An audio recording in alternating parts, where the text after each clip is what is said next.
እችን ቀን ሚስ ባደርግ ኖሮስ በጣም ባንኩ እሄዳለሁ ምልህ ያችን ያልኩህን ልጅ አገባለሁ እና እዚህ እኔ እናንተ ቃለ መጠይቅ ልናደርግ አንችልም ነበር። አሁን ምናልባት ይሄ ሲጋራውን የጀማመርከው መተከል ሆነ ነው ከዚህ ነገር ጋር ይገናኛል። ይሄ አፓሶች ሲያጨሱ ምናምን ሜቢ ህዝቡ ግን ኢህአፓ ነበረ እንዲልህ ተፈልጋል። ምክንያቱም ኢህአፓ የጀግንነት ኒሻን ሆኗል። የዛን ጊዜ ውስጥ ለምንድን ነው አትገባው አንተ? በናፍቆት እኮ ነው የሞት ነው እኮ ምንም ሳይሆን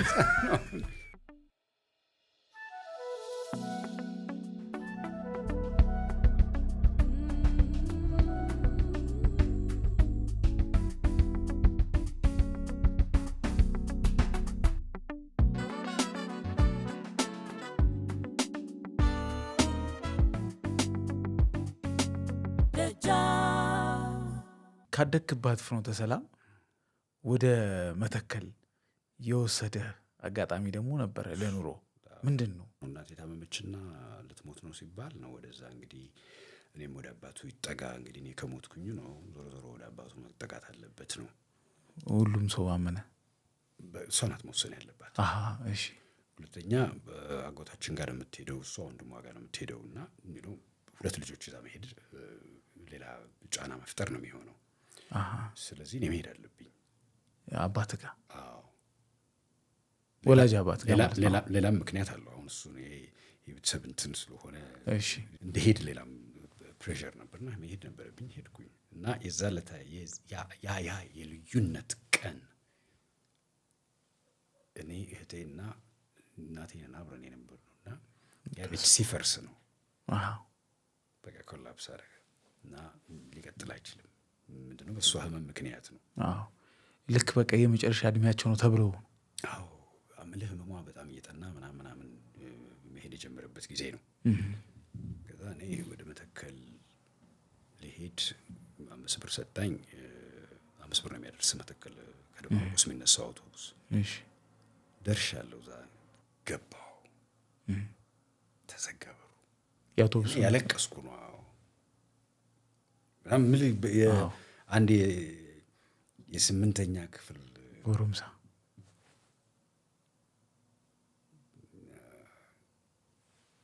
መጣች እህቴ።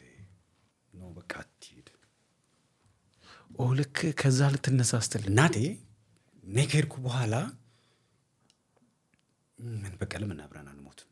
ቢሞቱም ከኔ ጋር እዛው የፈለጋቸውን ይሁኑ ምናምን ብላ ወስናለች። እንደገና የመጀመሪያ ወሰናው ነው ሪቫይዝ አድርገዋል። አገረሸባች እና ልዩነቱ ቀላል ነገር አይደለም። ምንም እኔ ወደማላውቀው አባቴ ነው የምሄደው እኮ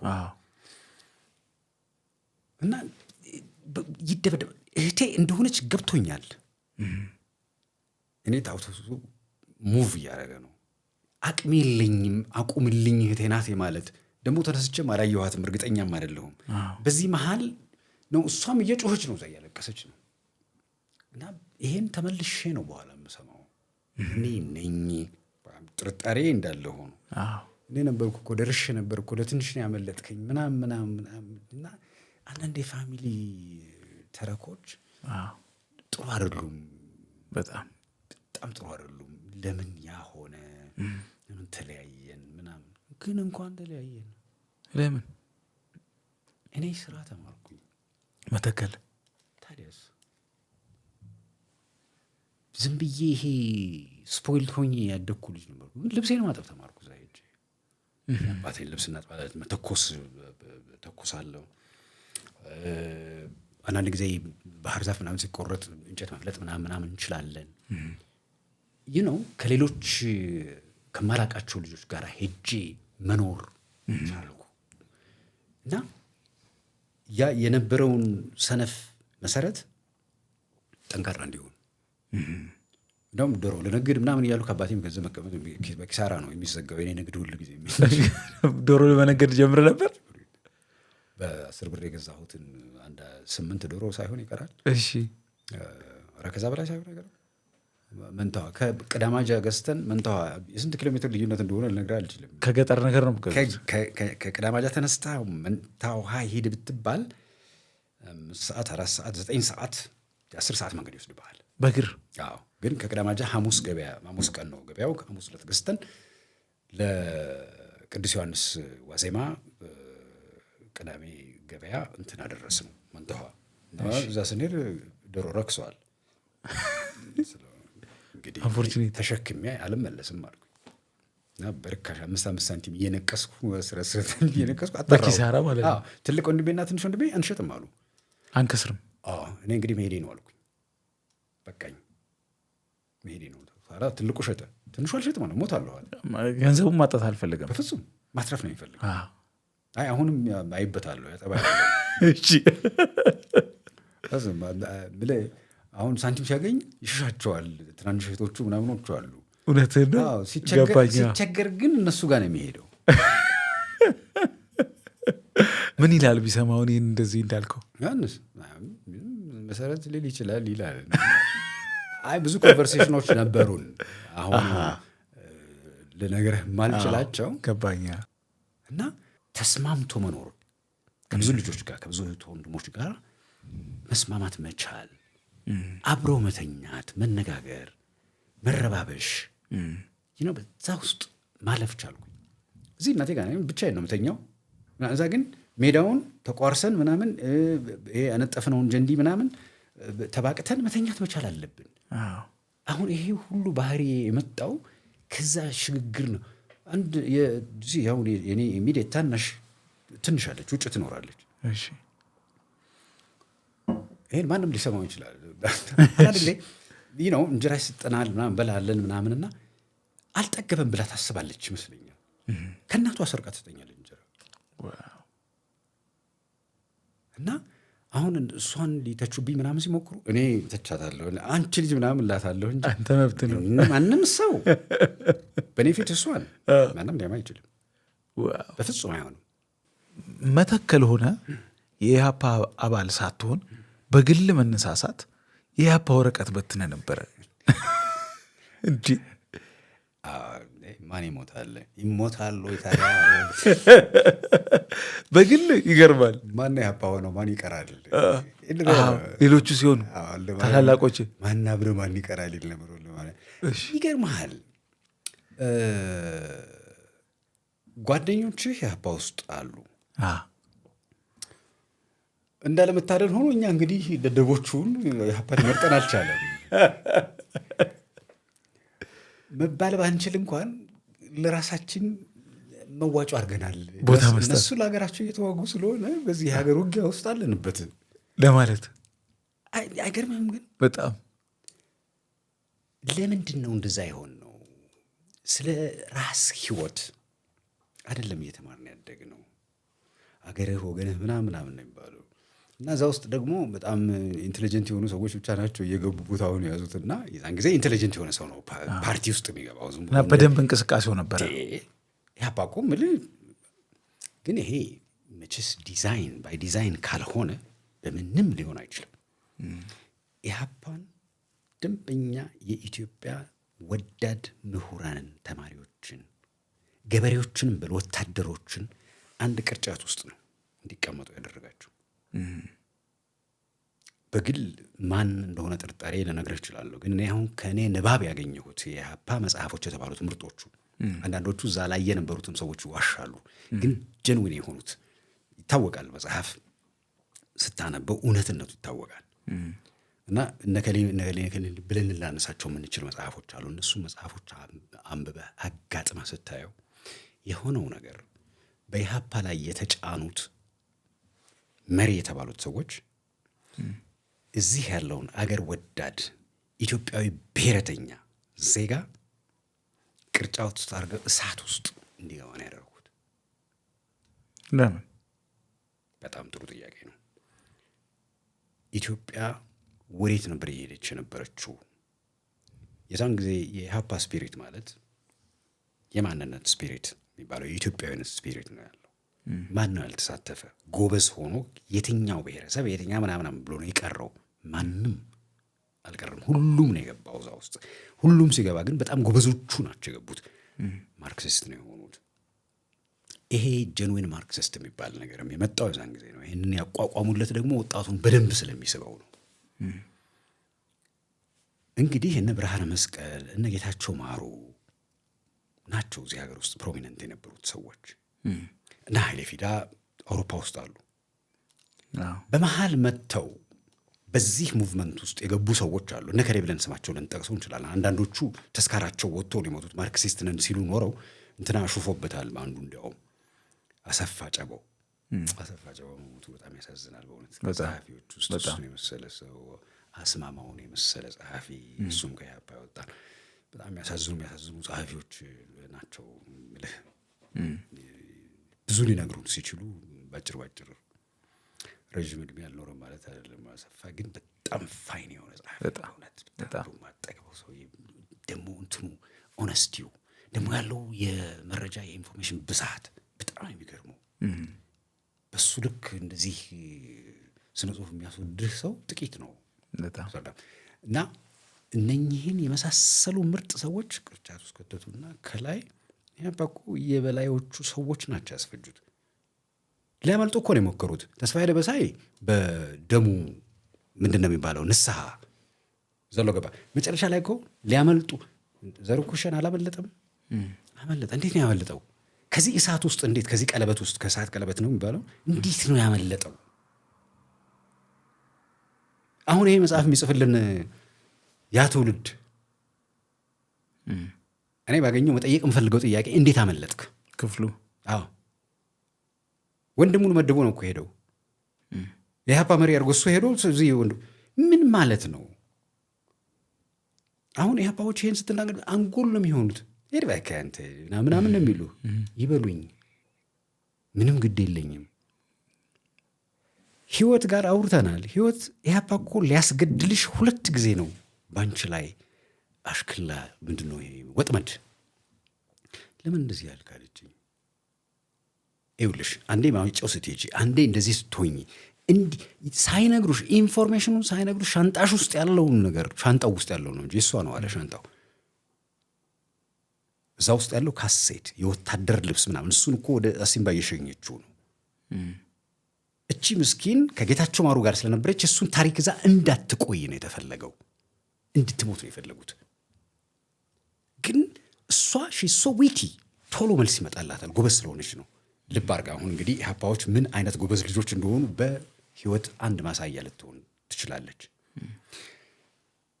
ወታደሩ ፈታሹ በዛ ቀውጢ ሰዓት ሻንጣው ሲከፈት የዛ አብራዊ ዛው ስሙ ጠፋብኝ።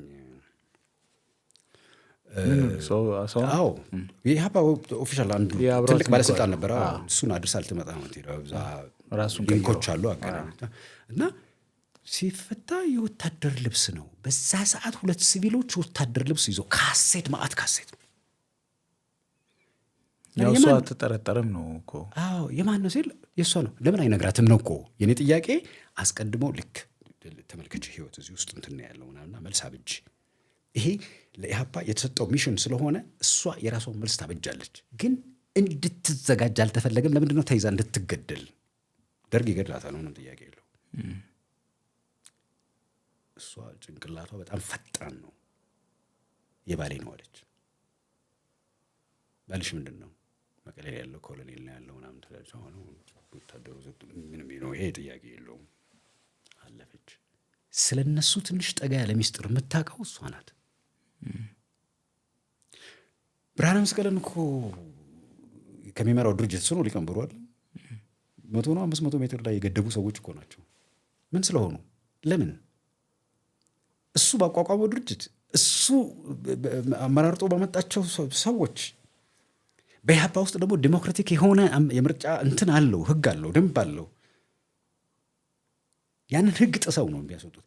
ይሄ ህግ ሲጣስ የበታች ያለው ይሄ ኢንቱሻስቲኩ አገሩን የሚወደው ምናምን በቃ በነበልባል ውስጥ ያለው ጥያቄ አላለውም። ደርግን እንዲያሸንፉት አልተፈለገም።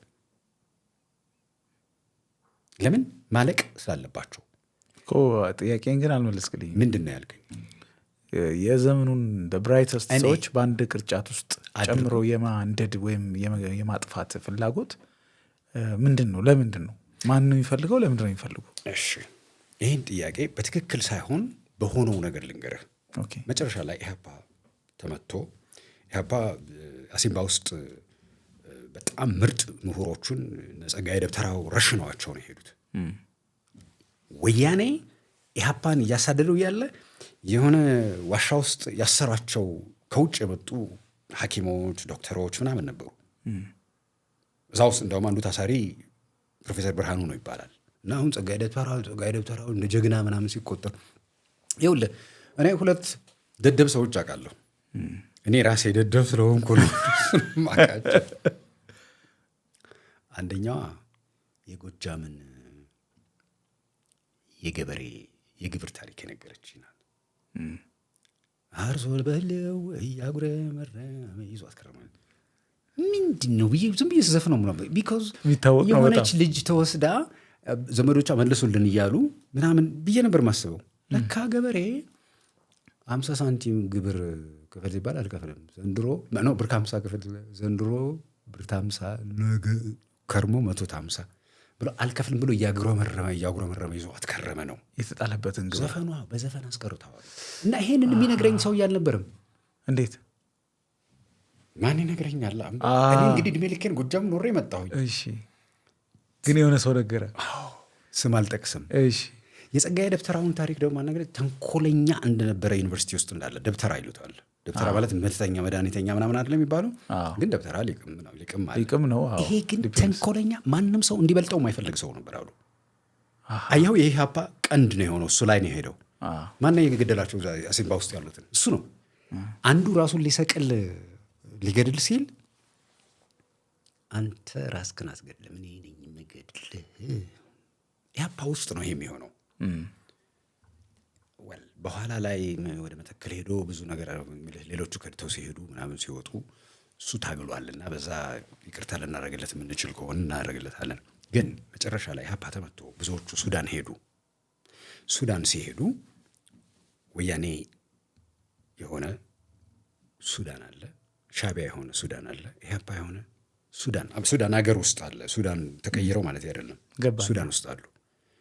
ወደ አሜሪካ በገፍ ለስደት አሜሪካ የፈቀደችላቸው ማለት ነው የኢህአፓ ልጆች ነው እየወሰደች ቴክሳስ ምናምን የወሰደች። ለምንድን ነው ኢህአፓዎቹ የሄዱት? ለምንድን ነው ወያኔዎቹ ያልሄዱት? ለምንድን ነው ሻቢያዎቹ ያልሄዱት? ባይ ይሄ ሲምፕል ጥያቄ ነው። እነኛ ምን ስለሚያስቡ፣ እነዚህ ምን ስለሚያስቡ። አንዳንድ ጊዜ ንባቦቻችንን እንደዚህ አድርገን ጥያቄዎችን ማንሳት ካልቻልን በስተቀር መልስ ልናገኝ አንችልም። መጽሐፍ ስናነብ አንዳንድ ጊዜ ጸሐፊው አይነግረንም። እኛ እያነበብን አብረን መተባበር አለብን በዛ ውስጥ። እና ንባብ ማለት እንደዚህ ነው የሚሆነው። እኔ አሁን የተሻልኩ አንባቢ ነኝ ማለት አይደለም። በጣም የሚገርም ቲዮሪ ነው። ሰምቼው አላውቅም። ብዙ አይነት ስለ ኢህአፓ በጣም ብዙ ቲዮሪዎች አሉ።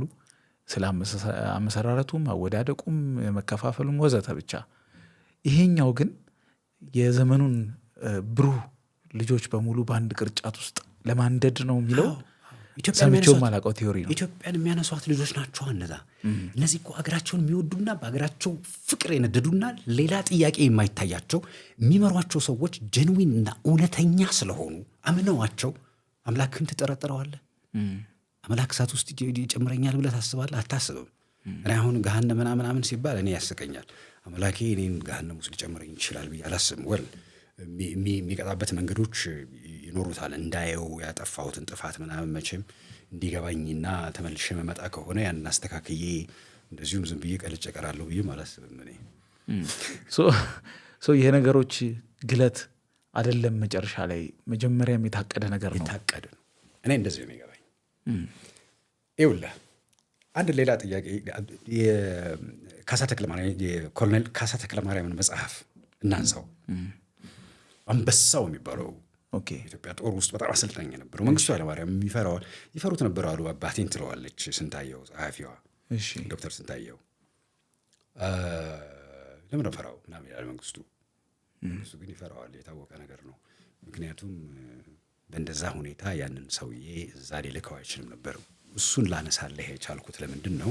አሜሪካኖቹ ልክ አብዮቱ ሲፈነዳ መንግስቱ ፈሪ እንደሆነ ስለሚያውቁ አሜሪካኖቹ መጥተው ለኮሎኔል ካሳ ሰርቲፊኬት የሚሰጡት በዛ መንግስቱ እንዲህ አይኑ እየተንቀለቀለ ይሄንንም ያንንም በሚያይበት ሰዓት ነው።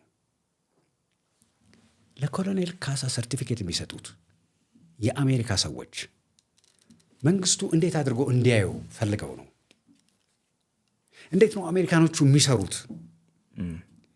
ጭራሽ በማትጠብቀው እነሱ ሪኮግኒሽን ነው ምናምን እያጋለጹት ነው። ይሄ ሰውዬ ከቆየ ያንተ የስልጣን ፈንቃይ ነው የሚሆነው። ምክንያቱም ሀገሩን ይወዳል። ኮሎኔል ካሳ የሚያሰለጥናቸው ሰዎች ሁሉ የእሱ አምላክ የሆኑ ነው የሚመረቁት። ስለዚህ ይሄ ሰውዬ አንድ ነገር ቢናገር ለወታደሩ መንግስቱ አንድ ቀን አያድርም፣ ወይም ራሱ ይነሳበታል።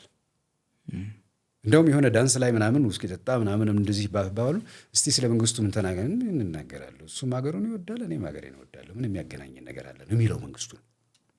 ለዚህ ሰውዬ ሄደ ያንተ የስልጠና ምናምን በቃ አስደስተውን ብሎ ምናምን የሲአይኤ ተልእኮ ነው መጥቶ ሰርቲፊኬት ቢሰጡትና ግደሉት ማለት ነው። መንግስቱ እንዲገድለው ነው ያደረጉት። እና የኢትዮጵያ ወዳጅ ወታደሮች፣ የኢትዮጵያ ወዳጅ ምሁራን፣ ተማሪዎች በዚህ መልክ ነው ያደረጉት። አንድ በደርግ ውስጥ ባሉ ፈሪ ሰዎች አሁን ደርግን በጠቅላላ ውስጥ ያለውን ሰው ብታይ ምሳሌ አሁን ኮሎኔል ብርሃኑ የጻፉትን መጽሐፍ ብታነብ የሚገርምህ ነው። አሁን ስለ መንግስቱ ሌላ ዳይሜንሽን ነው። መንግስቱ ግን አሁንም ይዋሸናል። ቅርብ ጊዜ ይታገሱ የጻፈው መጽሐፍ ይታገሱን ማናገር ለምንድን ነው እንዲህ አይነት እኔ በቃ ሶሻል የሆነውን ፓርቱን ብቻ ነው መንግስቱ የልጅነት ታሪክም ምናምንም አሳይቶናል። እና መንግስቱ ለምን እንደዚህ የሂትለርን ታሪክ ብታነብ ኮሌጅ አልቀበሉ ያለ መንግስቱ ኮሌጅ መግባት ምናምን በዚህ መማር ይፈልግ ነበር። ሳካለት የቀረሰው ነው። እና ምናልባት የሚያያዝና ምንድነው የምናጠናው ነገር ሊኖር ይችላል። ግን በስልጣን ረገድ የዚህ ሀገር ነገስታትም ቢሆኑ ስልጣናቸውን የሚሰጡ ይፈልጉ አይደሉም። ያ እንደ ተፈጥሮ ሆኗል። የኛ ገዢዎች መንግስቱም አኝ ብሎ በቃ በጥይት ነው የፈጃቸው። መንግስቱ እሳት ለቀቀባቸው። መኢሶን እሳት ውስጥ ከተታቸው። መኢሶን እንኳን ራሱን አልተረፈም። በመጨረሻ ወያኔ እሳት ውስጥ ከተታቸው። ኢህአፓ በራሱ ሰዎች ደግሞ ውስጡን ተበላ። ጌታቸው ማሩን እንዴት እንደገደሉት አይተሃል። ጌታቸው ማሩ እንዴት እንደተገደለ ትነግረናለች ህይወት። መጨረሻ ላይ ደግሞ አንዳርጋቸው የሚነግረን ግርማቸው ደርግ እያሳደደው ሊገድለው ጌታቸው እንዲገደል ትእዛዝ ሰጥቶ ነው ጌታቸው እንዲገደል የተደረገው። ልብ አድርግ። የኢህአፓ መሪ የነበረው ግርማቸው ጌታቸው ሳይሞትን ያልሞትም ምን ማለት ነው? ይህንን ማንበብ ካልቻልኩኝ እኔ አልተማርኩም፣ ደንቆሮ ነኝ። እና እንዲህ እያጋጠምን ካየ ነው የኢህአፓ መሪ የነበሩ ሰዎች አይደለም እርስ በርስ እንበላላ ብለው ላይሆን ይችላል። እየተበላሉ እንደሆነም እኮ አያውቁት ይሆናል። ግን አሁን የምናየው ነገር ለምንድን ነው? ቆይ ተስፋዬ ደበሳይ ከየት ተነስቶ ነው ከመነኩሴነት ተነስቶ ፊሎሶፈር ሆኖ ከጣሊያን ተነስቶ እንትን የሚሄደው ምንድነው ይሄ ስዊዘርላንድ የሚሄደው? ስዊዘርላንድ ሄዶ እንዴት ነው እንትናን የሚያገኘው? ብርሃነ መስቀል። በምን መለኪያ ነው አንድ መነኩሴ ወደ ፖለቲካ? የጣሊያን ተማሪ ነው። ጣሊያን ሄዶ በኋላ ነው ወደ ለምን ነው አንጠይቀው? ይሄንን ጥያቄ መጠየቅ አለብን። መድፈር አለብን። ጥያቄዎችን መድፈር ካልቻል ታሪካችንን ልናውቀው አንችልም። አንዳንዱ ለስድብ ይደፍራል። ለጥያቄ ብንደፍር ምን አለበት? የምሬን ነው። ያለ ጥያቄ ደግሞ ምንም መልስ ሊገኝ አይችልም። መልስ ልናገኝ የምንችለው ጥያቄ ደፍረን የጠየቅንለት ብቻ ነው። ነፃነት ግን እኮ የጥያቄ ውጤት ነው እንጂ ትግል ምናምን የሚባለው ነገር ዝም ብሎ የሄድን በመዋጋት ምናምን ብቻ አይደለም። መጠየቅ አስፈላጊ ነገር ነው። እና እኔ የኢህአፓ መሪዎች የኢህአፓን ልጆች በልተዋቸዋል። ይቅርታ ይደረግልኝ። ሁለት ሰዎች ከዛ ውስጥ ልናወጣ እንችላለን። አንደኛው ብርሃነ መስቀል ነው። ራሱ ባመጣቸው ሰዎች እሱም ከስልጣን ተፈንቅሏል። ግን ደግሞ ንስሐ ገብቷል፣ ሄዷል፣ ሸፍቷል፣ ሞክሯል እንደገና ሊያስተካክል። መጀመሪያ ላይ ግን መመርመር ነበረበት እነማን ጋር እየሰራ እንደነበረ። እና ሰዎች አሁን ተስፋዬ ደበሳይ ምናምን ብለህ ብታነሳ ተባክህ ምናምን ሊሉ ይችላሉ። ይህ ሜይ ቢ ኢንቴሊጀንት ሊሆን ይችላል። ግን እኔ ጥያቄ አለኝ፣ በጣም ጥያቄ አለኝ። ኖትድ ይሄንን ድርጅት ነው እኔ ያየህ እኮ ወረቀት በትኝ እባክህ አካል ነኝ በመንፈስም ቢሆን ለማለት የሞከርኩት። ግን ስሜቱን መልክ የነበረክበትን ድባብና ወረቀት ወደ መበተን የገፋፋ ነገር it could be a very interesting story። መተከል ሄድኩኝ። መተከል ገና እንግዲህ እኔ አምረኛ ኩርምሻለሁ ወደ 15 ዓመት ሆኖኛል። የማያውቁኝ ሰው ነኝ። ፍኖተ ሰላም ብኖር ምናልባት የሚያውቁኝ ሰዎች አንዱ ጎትቶ ሊያስገባኝ ይችል ነበር። እንዴት ተገልዬ እቀራለሁ? ከሚወደድ ኢትዮጵያዊ ድርጅት እንዴት ተገልዬ እቀራለሁ ነው ያው ሲወራ ሲሰበሰቡ ተሰማያስ እንዴ ለጓደኞቻቸውና እንዴ ታውቃቸዋለሁ እኮ ማን እንደሆኑ። ግን አይ ይሄ ህቡዕ ነው ቢባልም እኛ 8ኛ ክፍሎች ስለሆነን ትንሽ ጉራም አለ እና ሊያሳዩን ይሞክራሉ ያለውና ታፍራለህ እኮ እንዴ ከሌ ማትሪክ አልፎ አንተ ቀረህ እንደ ማለት እኮ ነው። ብዙ የመገለል ስሜት አለው። እሺ የደደብነት ሰርቲፊኬትም ነው እንጂ ለመግባት መገለል ብቻ አይደለም። እሺ እና አይ ቢያንስ መንፈሳዊ እገዛ ማድረግ አለብኝ እንጂና ራሴን እኮ ነው መዋሸው እኮ ራሴን ነው። የሰው ልጅ ራሱን መዋሸት የሚችል ፍጡር እኮ በጣም እኮ የሚገርመው። እመልስልሃለሁ ወደዚህ አንድ ጓደኛዬ ኖርዌይ ሄደ። እሺ ኖርዌይ ሄድና 40 በየሄደ ዳንስ ቤት እንትኑን ይሄ የውጭ እንትኑን ድብርቱን መንፈስ ያባረራል። አንድ ኖርዌጂያን አብሯ ትደንሳለች። አሜሪካ ነህ ትለዋለች። አይደለሁም ይላል። ኢትዮጵያዊ ነኝ ይላል። ጥላው ትሄዳለች። ደንሰው እሺ አሁንም ዓርብ ዕለት ታገኘዋለች። አብረው ይደንሳሉ ምናምን። አሜሪካ ነህ ትለዋለች። እሱ እንዳለኝ ነው ማቀርብ። እሺ አሜሪካ ነህ ትለዋለች። አይ ኢትዮጵያዊ ነኝ ይላታል። ጥላው ትሄዳለች። ለሶስተኛ ጊዜ ይህን ጥያቄ ትጠይቀዋለች። እስቲ ምን አባቷ ታደርጋለች? አሜሪካ ነኝ ይላታል። ና እንሂድ ቤቴ ላሳይህ። ዋው ይዛው ሄደች። ውስኪ ተከፈተ ነው ወይን ተከፈተ ነው መኝታ ቤቷ ላሳይህ ብላ ይዛው ገባች። አሁን መኝታ ቤቱ ሊዘጋ ነው። ኢትዮጵያዊ ነኝ አላት። ሸኘችው። የፈለገችው እንዲዋሽላትና የእሷን ውሸት እንዲያረጋግጥላት ነው የፈለገችው። የውሸቷ ተባባሪ እንዲሆን። እንዲህ አይነት ስቶሪ ሰምተህ ታውቃለህ? በፍጹም።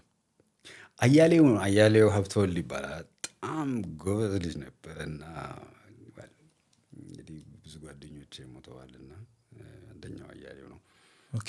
አያሌው ሀብተወልድ ይሄን ታሪክ ነገረኝና ገረመኝ። ለረጅም ጊዜ ዝም አለ። እኔም እሱም ዝም አለ።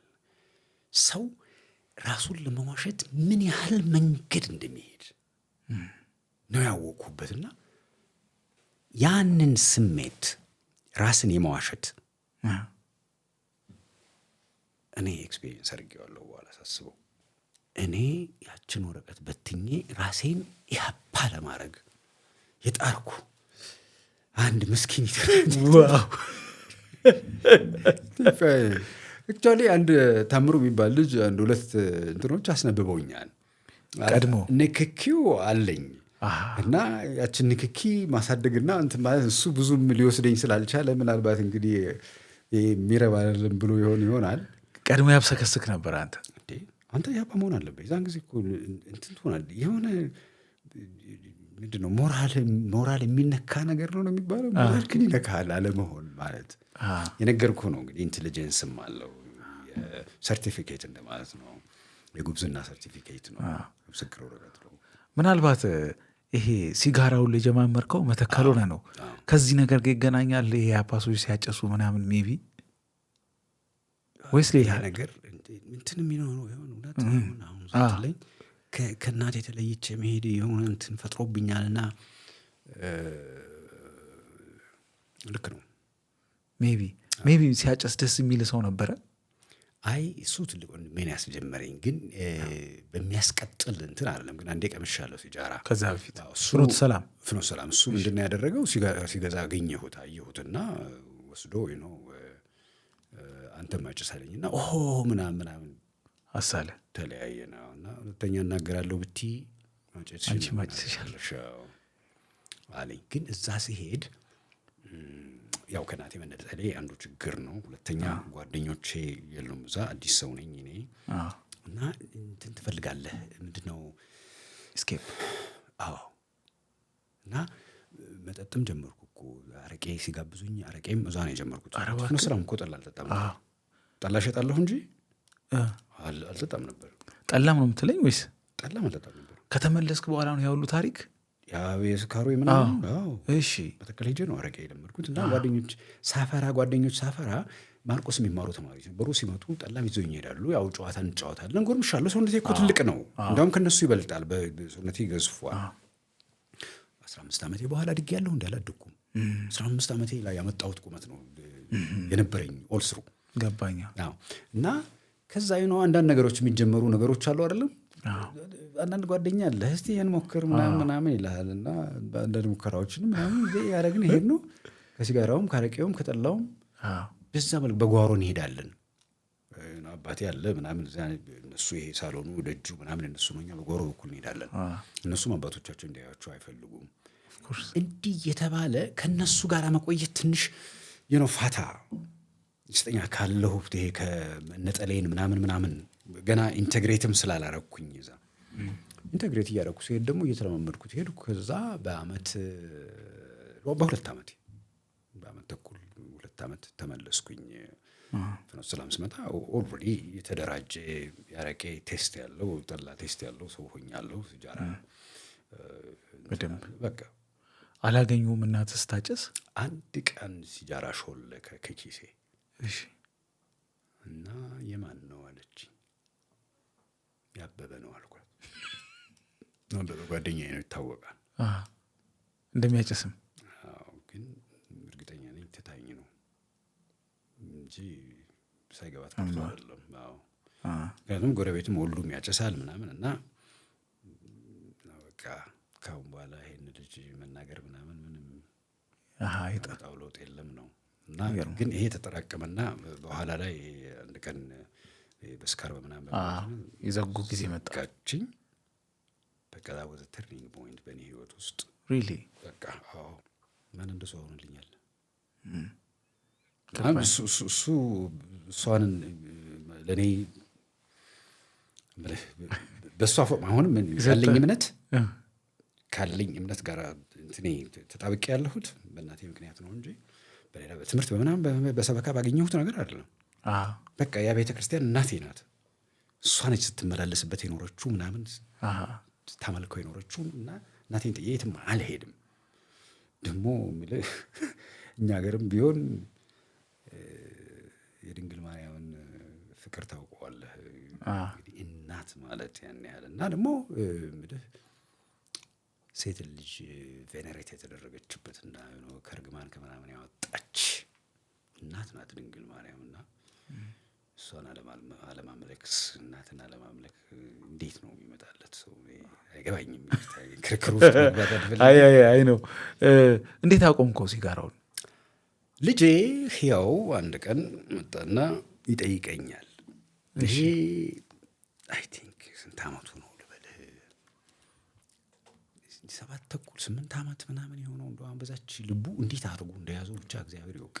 እሺ ምናልባት ግን የሁለተኛ ክፍል ተማሪ አባባ ሲጃራ ለምንድን ነው የጀመርክ ምናምን አለኝ። ምንም ምክንያት አልነበረኝም ነው እንጂ አልኩት። ምንም ምክንያት አልነበረኝም ምናምን አልኩት። እና በቃ ይሄን ይዞታል ገብቶሃል። ከስንት ጊዜ በኋላ እና አባባ ሲጃራ ቁም አለኝ። እንዴ ለምን አልኩኝ። ምክንያት አያስፈልግም አለኝ። እሺ ይላል እና የነገርኩትን ነው የተጠቀመው ገብቶሃል። ምክንያት አልነበረኝም ስጀምር ስለው ያለ ምክንያት ከጀመርክ ያለ ምክንያት ማቆም ትችላለህ። ይሄን አርጊውመንት እንዴት ነው ሪዋርድ የምታደርገው? ይህን ልጅ እንዴት አድርጌ ነው የምሸልመው ምናምን በቃ የመጣልኝ ነገርና ገረመኝ። እንትኑ ኢንቴሊጀንሱ ገረመኝ። አሁን ክርክር እኔና እሱ መስማማት አቅቶናል። ከብዷል። በቃ በዲፍረንስ ነው የምንለያየው። በፊት ግን በደንብ አድርጎ ያሸንፈኝ ነበር፣ ወይም ደግሞ እኔ የኔን እንትን አሳየው ነበር፣ ወይ እሱ ያሳየኛል እና አስተወኝ በቃ እሱን እንትማ። ግን ደግሞ የልጅነት ነገር ይኸውልህ በቃ ጊዜ ስጠኝ ስለው ነገ ይህን ያህል ሂውጅ ሀሳብ ይዞ መጥቶ እንደገና ደግሞ ነገ አለኝ ነው ልጅነቱን። በቃ 1-2 ወር ስጠኝና በመስከረም አቆማለሁ ምናምን አልኩት። ግን ቶሎ ሆስፒታል ገባሁ። አንገቴን ኦፕሬሽን ምናምን ነበረብኝና ሆስፒታል ገባሁ። በዛው ትቼው ቀረሁኝ። በአጭር ጊዜ ከህያው ከጠይቀ ለእስርም የተዳረከው መተከል ሆነ ነው። ከዚህ ከወረቀት መበተን ጋር ይገናኛል? ምንድን ነው? ይሄ የካድሬዎች ደደብነት ነው። እሺ አፍሮ ነህ፣ እሺ ጎረምሳ ነህ፣ ኢህአፓ ነህ። በቃ ማህሙድ ሐሰን አለ፣ ይሄ ነው በላይ አለ፣ መኩሪያው አለ። 3ቱ ጓደኞቼ ናቸው። እሺ ያውም ደግሞ በጣም የዛን ጊዜ የቅርብ ጓደኛ እስር ቤት ነው ጓደኛ ያደረገን። እንደውም ክፍል አብረን እንማራለን ምናምን። ግን እነሱ ኢህአፓ ውስጥ አሉ። መኩሪያውና እኔ ነን የሌለን ኢህአፓ ውስጥ። ማህሙድና ይሄ ነው አሉ እና ኢምፖርታንት ናቸው እነሱ። በኋላም 6 ወር ሲታሰሩ እኛ በ3 ወር ነው የተለቀቅነው። እና የመጀመሪያውን ክረምት ሲያስሩን 4ታችን አብረን ገባን እና አንደኛ መታሰር፣ ሁለተኛ ከነሱ ጋር መምጣት ማሰብም ይሄ የሚወራ የሚያወሩትን የሚወያዩትን ምናምን ነገር ሁሉ እንዳያረገኝ። ማህሙድን አሁን አገኘዋለሁ። በጣም የምወደው ጠፍቶብኝ እንዳሁን ሰሞን ቤቱ ድረስ ፍለጋ ሄድኩኝ። 2 ዓመት ጠፋብኝ።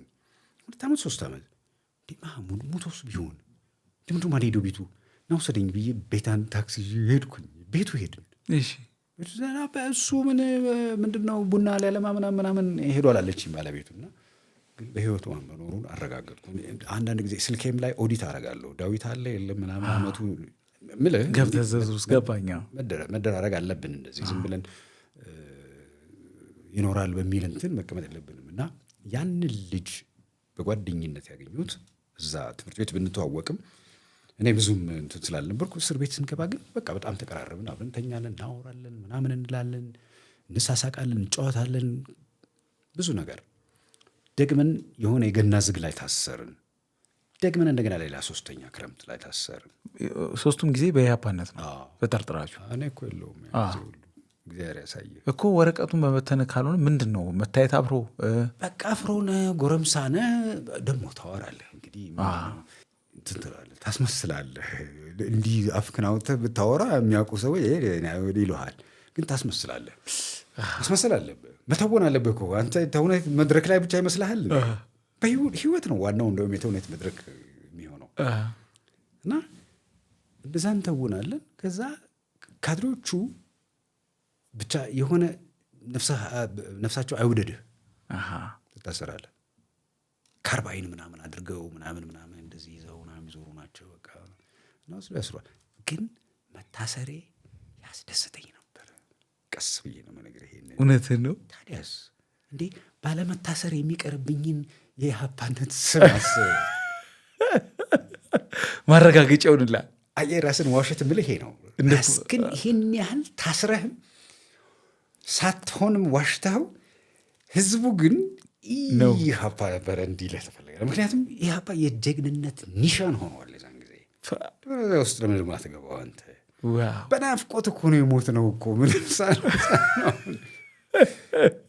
አናሳዝንም። ግን በጣም ያሳዝን ታሪክ እኮ ነው። አሁን የራሴን ታሪክ እንኳን ብጽፈው አሁን በጣም ኢንትረስቲንግ ነው የሚሆነው እኮ። ለጉራ ብሎ ኢህአፓ መሆን ራሱ በጣም በእስር ላይ ማርቆስ እስር ላይ ሆነ ስለገጠመ ዘለቀ የሚባል ሰው ብዙ ጊዜ ታነሳለህ። በጣም ምንድን ነው የእሱ ታሪክ? ዘለቀ ታሪክ አንጀቴ ነው የበላኝ። እኔ እንደው የሰው ልጅ እጣ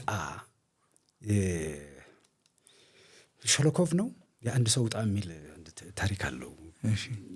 ቤተሰቦቹ ከጦርነት ለማዳን ጦሩ ሲመጣበት ጠላት ሲመጣበት እነሱን ሊዋጋ ሄዶ ሲመለስ የሆነ አውሮፕላን ቤቱ ላይ ወድቆ ቤቱ የለም በቃ ሞተው ይጠብቁታል እና አድናቸዋል ያላቸው ሰዎች።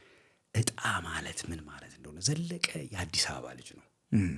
ዘለቀ የሚባል ደጋዳሞት በድሬሰርነት በጤና ጣቢያ የተመደበ ልጅ ቤተሰብ ካለ ይሄን ነገር እንዲሰማው ነው ጽፌዋለሁ። ያንንም ታሪክ ልሰጣቸው እችላለሁ። እና ከመተከል ታስሬ ስመጣ የአባቱን ስም ምናልባት አላውቀውም። እሺ በጊዜው ብቻ ደጋዳሞት ነበር። ደጋዳሞት ነው ተመድቦ ሄደው። ከአዲስ አበባ ነው፣ የአዲስ አበባ ልጅ ነው።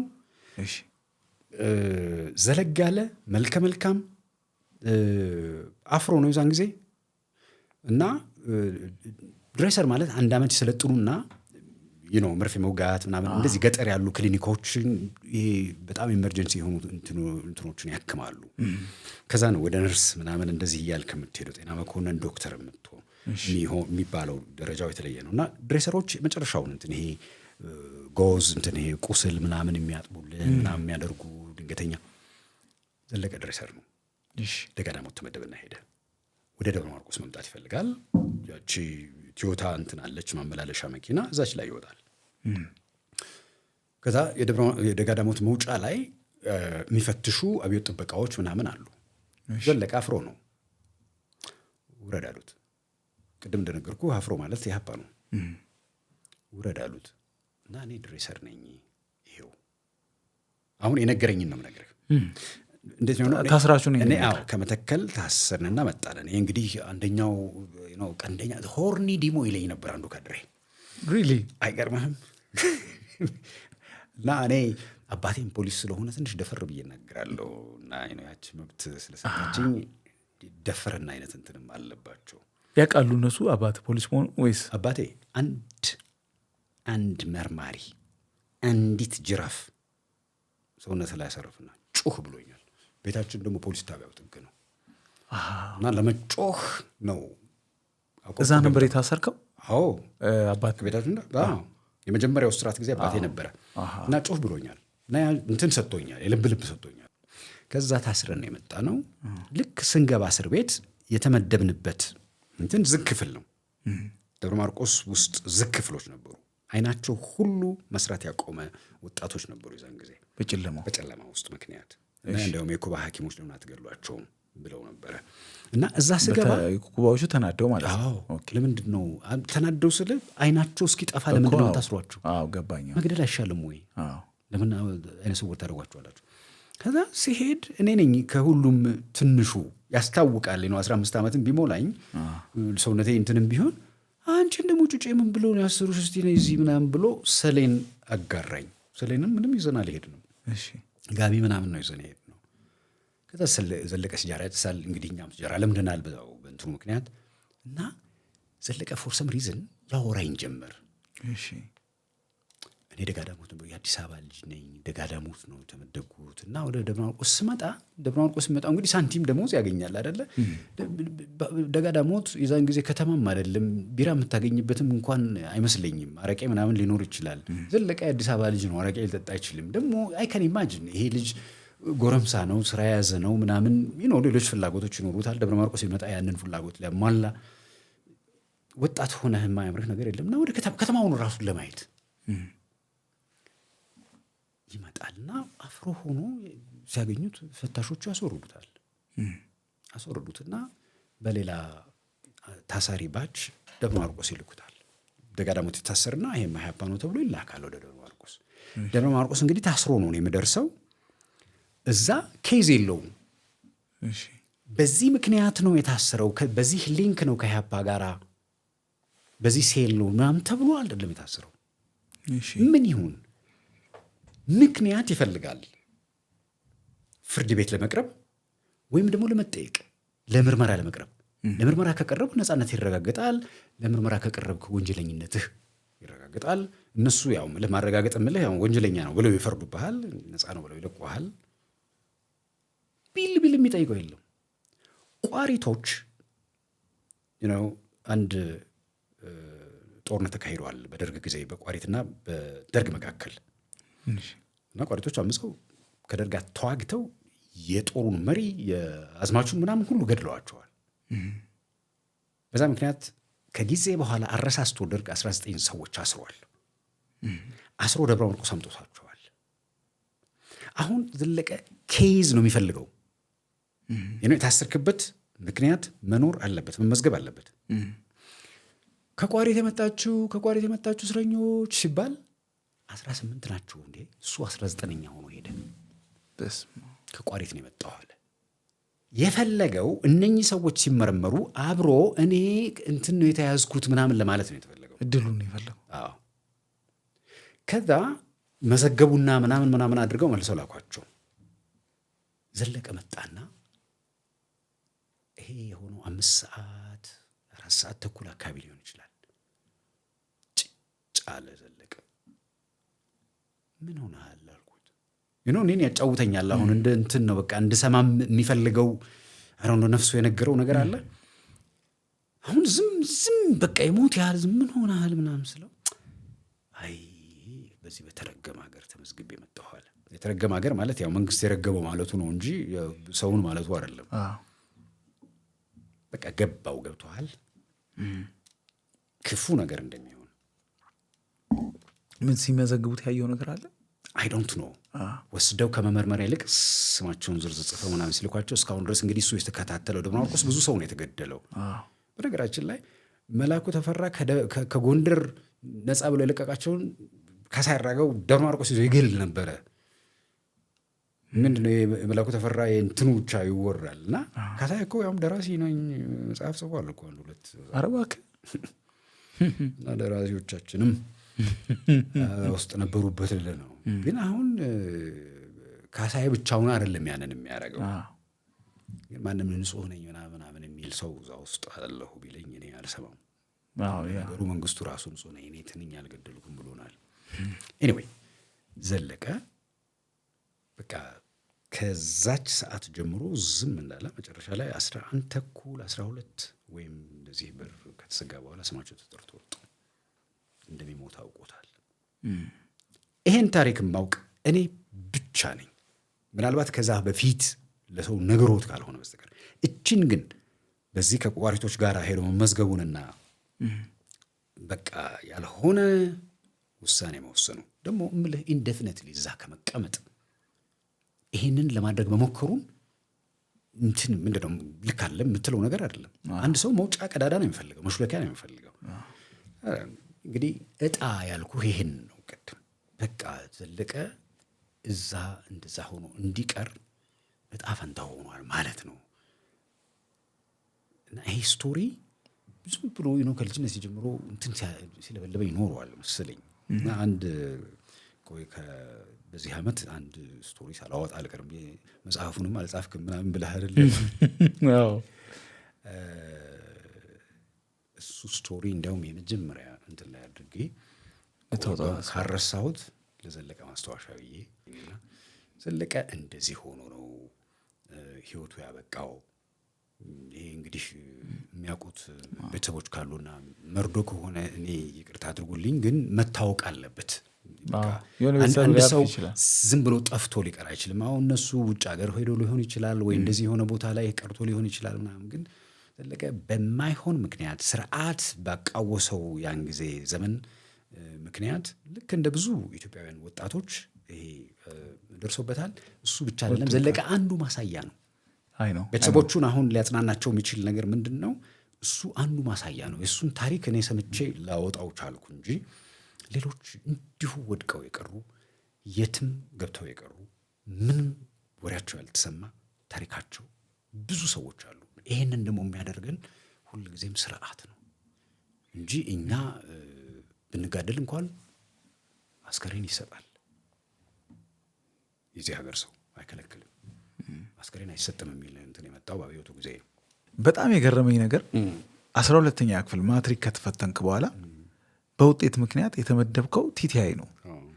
እኔ ደግሞ የሆነ ትምህርትም ላይ አሪፍ እንደነበርክ ስለምገምት እንዴት ሆነ? ያ እንትን አለ ትምህርት ቆይ በአሁን አምሮህ መያዝ መቀበል ምናምን የሚችል መሆኑ ነው ዋናው ቁም ነገር። እኔ ትምህርት አልወድም።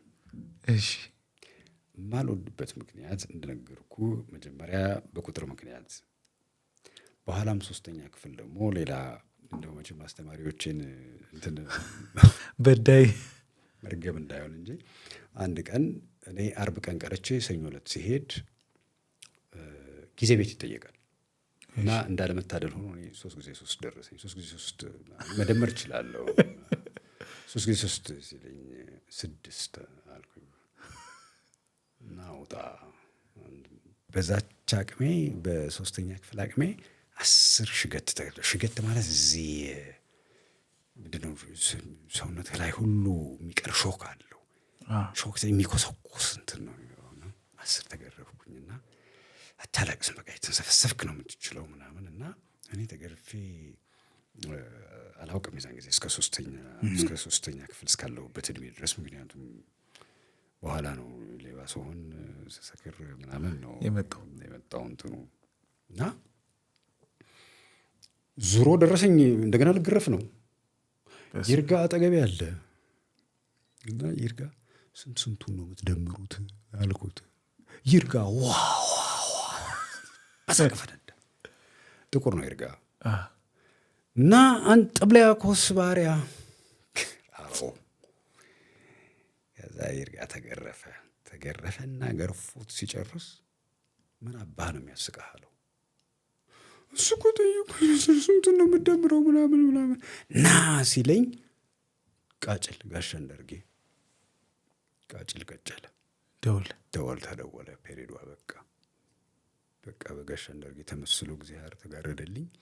ሌሊት ቁጭ ብዬ ይሄንን የጊዜ ቤት መጥምጬ 12 ጊዜ 12 144 የዛለታ ነው የማውቀው። እስካሁን ድረስ ሸምድጄዋለሁ። ይገርማል። ረሳው ሂሳብ ነው ልባርግ እና መገረፍ፣ መመታት፣ መሰደብ ምናምን በቃ እንደዚህ ነው እና ምን ሄደው አንድ ጋሽ አድማስ አንቅቶኛል። ግን ደግሞ ያው ማይለቀህ እንትን አለ አይደለም እሱ የሱ ትምህርት ላይ ጎበዝቱንና ምናምን እንደዚህ እያልክ ትሄዳለህ እና ስቲል ግን ትምህርት አይደለም የኔ መንገድ። የምሬ ልንገርህ አይደለም እኔ ተዋናይ ነው የምፈልገው። አይ ነው በቃ እንደዛ ወይ ደግሞ እንዳልኩ ኮሎኔል ነው የምፈልገው። የሄጄ መዋጋት ነው የምፈልገው። እኔ እንትን አለኝ የሆነ በቂ ፍርሃት ስላለኝ መዋጋት እችላለሁ። በቂ ድፍረት አይደለም። ታዲያስ ፈሪ ዝነኛ መሆን ይፈልጋል። ፈሪ ጀግና መባል እኮ ነው የሚፈልገው። ሌላ እኮ ምንም እንትን የለውም እኮ ምንም ድሪም የለውም እኮ። ጀግና ለመሆን ግን ሰው ቀጥቅጦ ምናምን የሚገል። ስለዚህ ኮሎኔልነቱም ተዋናይነቱም ከፈሪ ይቅርታ ይደረግልኝና ዝና ፍለጋ ነው። ሁለቱም አይለቁ። ግን ይሄኛው ትንሽ ክሪኤቲቭ ነኝ ብዬ አስባለሁ። ተዋናይነቱ የሆነች እንትን አለችኝ። ንባብም ትንሽ እችላለሁ እና ልጄ እኮ ንባብ እኮ ነበልባል ነው ቁጥር ነው አልገባው ያለት ነበር እናቴ። ጋዜጣ ነባለሁ ምናምን እና ለሰፈር ልጆች አላዲን እንዘላምፕ ምናምን አልብላቸው ነው በመተርጎም ነው የሚያቅተኝ። ዛን ጊዜ አሮጌ መጽሐፍ ይገኛል እና ከዛ ደግሞ የንባብ ክፍለ ጊዜ አለን። ከ3ኛ ከ4ኛ ክፍል ጀምረን የንባብ ክፍለ ጊዜ ተብሎ ላይብረሪ ያለ ላይብረሪ እንሄዳለን። የንባብ ቦታ ነው። እዛ እናነባለን እና ያነበብነውን ነገር እንናገራለን እና ትምህርት ብዙም ሳይናፍቀኝ ነው የመጣሁት። ከዛ ጓደኞቼ ዩኒቨርሲቲ መግባት ሲጀምሩ ወይም የክብር ጉዳይ ሲሆን እኔም ደግሞ እየቻልኩኝ ማዳመጥ፣ መያዝ፣ ኢንፎርሜሽን ምናምን በደንብ እችላለሁ። ለምንድን ነው ማለት አመጣሁኝ። ከዛ ማትሪክ መውደቅ ማለት ነው 1.4 ማለፊያ ነው አውቃለሁ። እኔ ነበረኝ ከዛ በላይ ነው። ግን የቀበሌ አስተዋጽኦ የሚባል ነገር አለ። ያየውማ ተሳትፎ ምናምን እኛ ደግሞ ያው ጠላ ቤት ቀልድ ሲጃራ ምናምን ለምደናልና በዛ አይወዱንም። ከዛ ደብዳቤ አልጻፉልንም። ቲቲአይ መሄድ አለብኝ። ቢካዝ እዛ ከተቀመጥኩኝ በጠላው ነው የምቀጥለው። እና እንደውም ጋሻን ላይ የሚባል ጎረቤታችን አለ እና ጋሻን ላይ በወያኔ ጊዜ ሆስፒታሌን አላስደፍርም ብሎ ተታኩሶ ነው የሞተው። እሱ አትሄድም እዚህ ቁጭ ብለህ ታጠናለህ ምናምን አለኝ። እምቢ አልኩ። ለመጀመሪያ ጊዜ በህይወቴ ውስጥ እምቢ እሄዳለሁ ብዬ በቃ ጋሻን ላይ እምቢ ያልኩበት ቀን እሱ ነው። ሄድኩኝ ባህር ዳር። ይህን የሚያክል ጠረጴዛ አለ ዶርማችን ውስጥ። ዶርም ውስጥ ስንት ነን? 4 ነን። አዎ እኔ ይመኑ፣ ምስጋናው፣ ማን ነበር አንደኛው ልጅ ጠፋኝ። በጣም ተዝናንተን የተማርነው እና እነሱ ላይብራሪ ያጠናሉ፣ ቀን ያጠናሉ፣ ማታ ይተኛሉ። እኔ ቁርስ በልተው እስኪጨርሱ ድረስ እተኛለሁ። አንዳንድ ቀን ቀድሜ ከነቃሁ ቶሎ በልቼ መጥቼ እተኛለሁ። እነኚህ ለምሳ ለቁርስ ለራት የሚባሉ ሰዓቶች ላይ የተወሰነች እንቅልፍ ተኛለሁ። እሺ ከዛ እነሱ ወክ አድርገው እስኪመጡ ድረስ ወሬያቸውን እስኪጨርሱ ድረስ ድብን ብዬ ተኛለሁ። እንግዲህ 3 ሰዓት ላይ ጫጫታው ያበቃል። እኔ እነሳና እቀመጣለሁ። ጠረጴዛው ነጭ ነው። ትንሽ ስፖንጅ አለች፣ ትንሽ ሳሙና ነው የሚያስፈልግህ ማጥፊያ። ከዛ በኋላ ማቴማቲክስ፣ ኬሚስትሪ፣ ሞላሊቲ ምናምን የሚባል ነገር ቁጭ ብዬ መስራት ጀመርኩ። የክላሱ አካል ነው ወይስ ማትሪክ ለማለፍ ወስነሃል?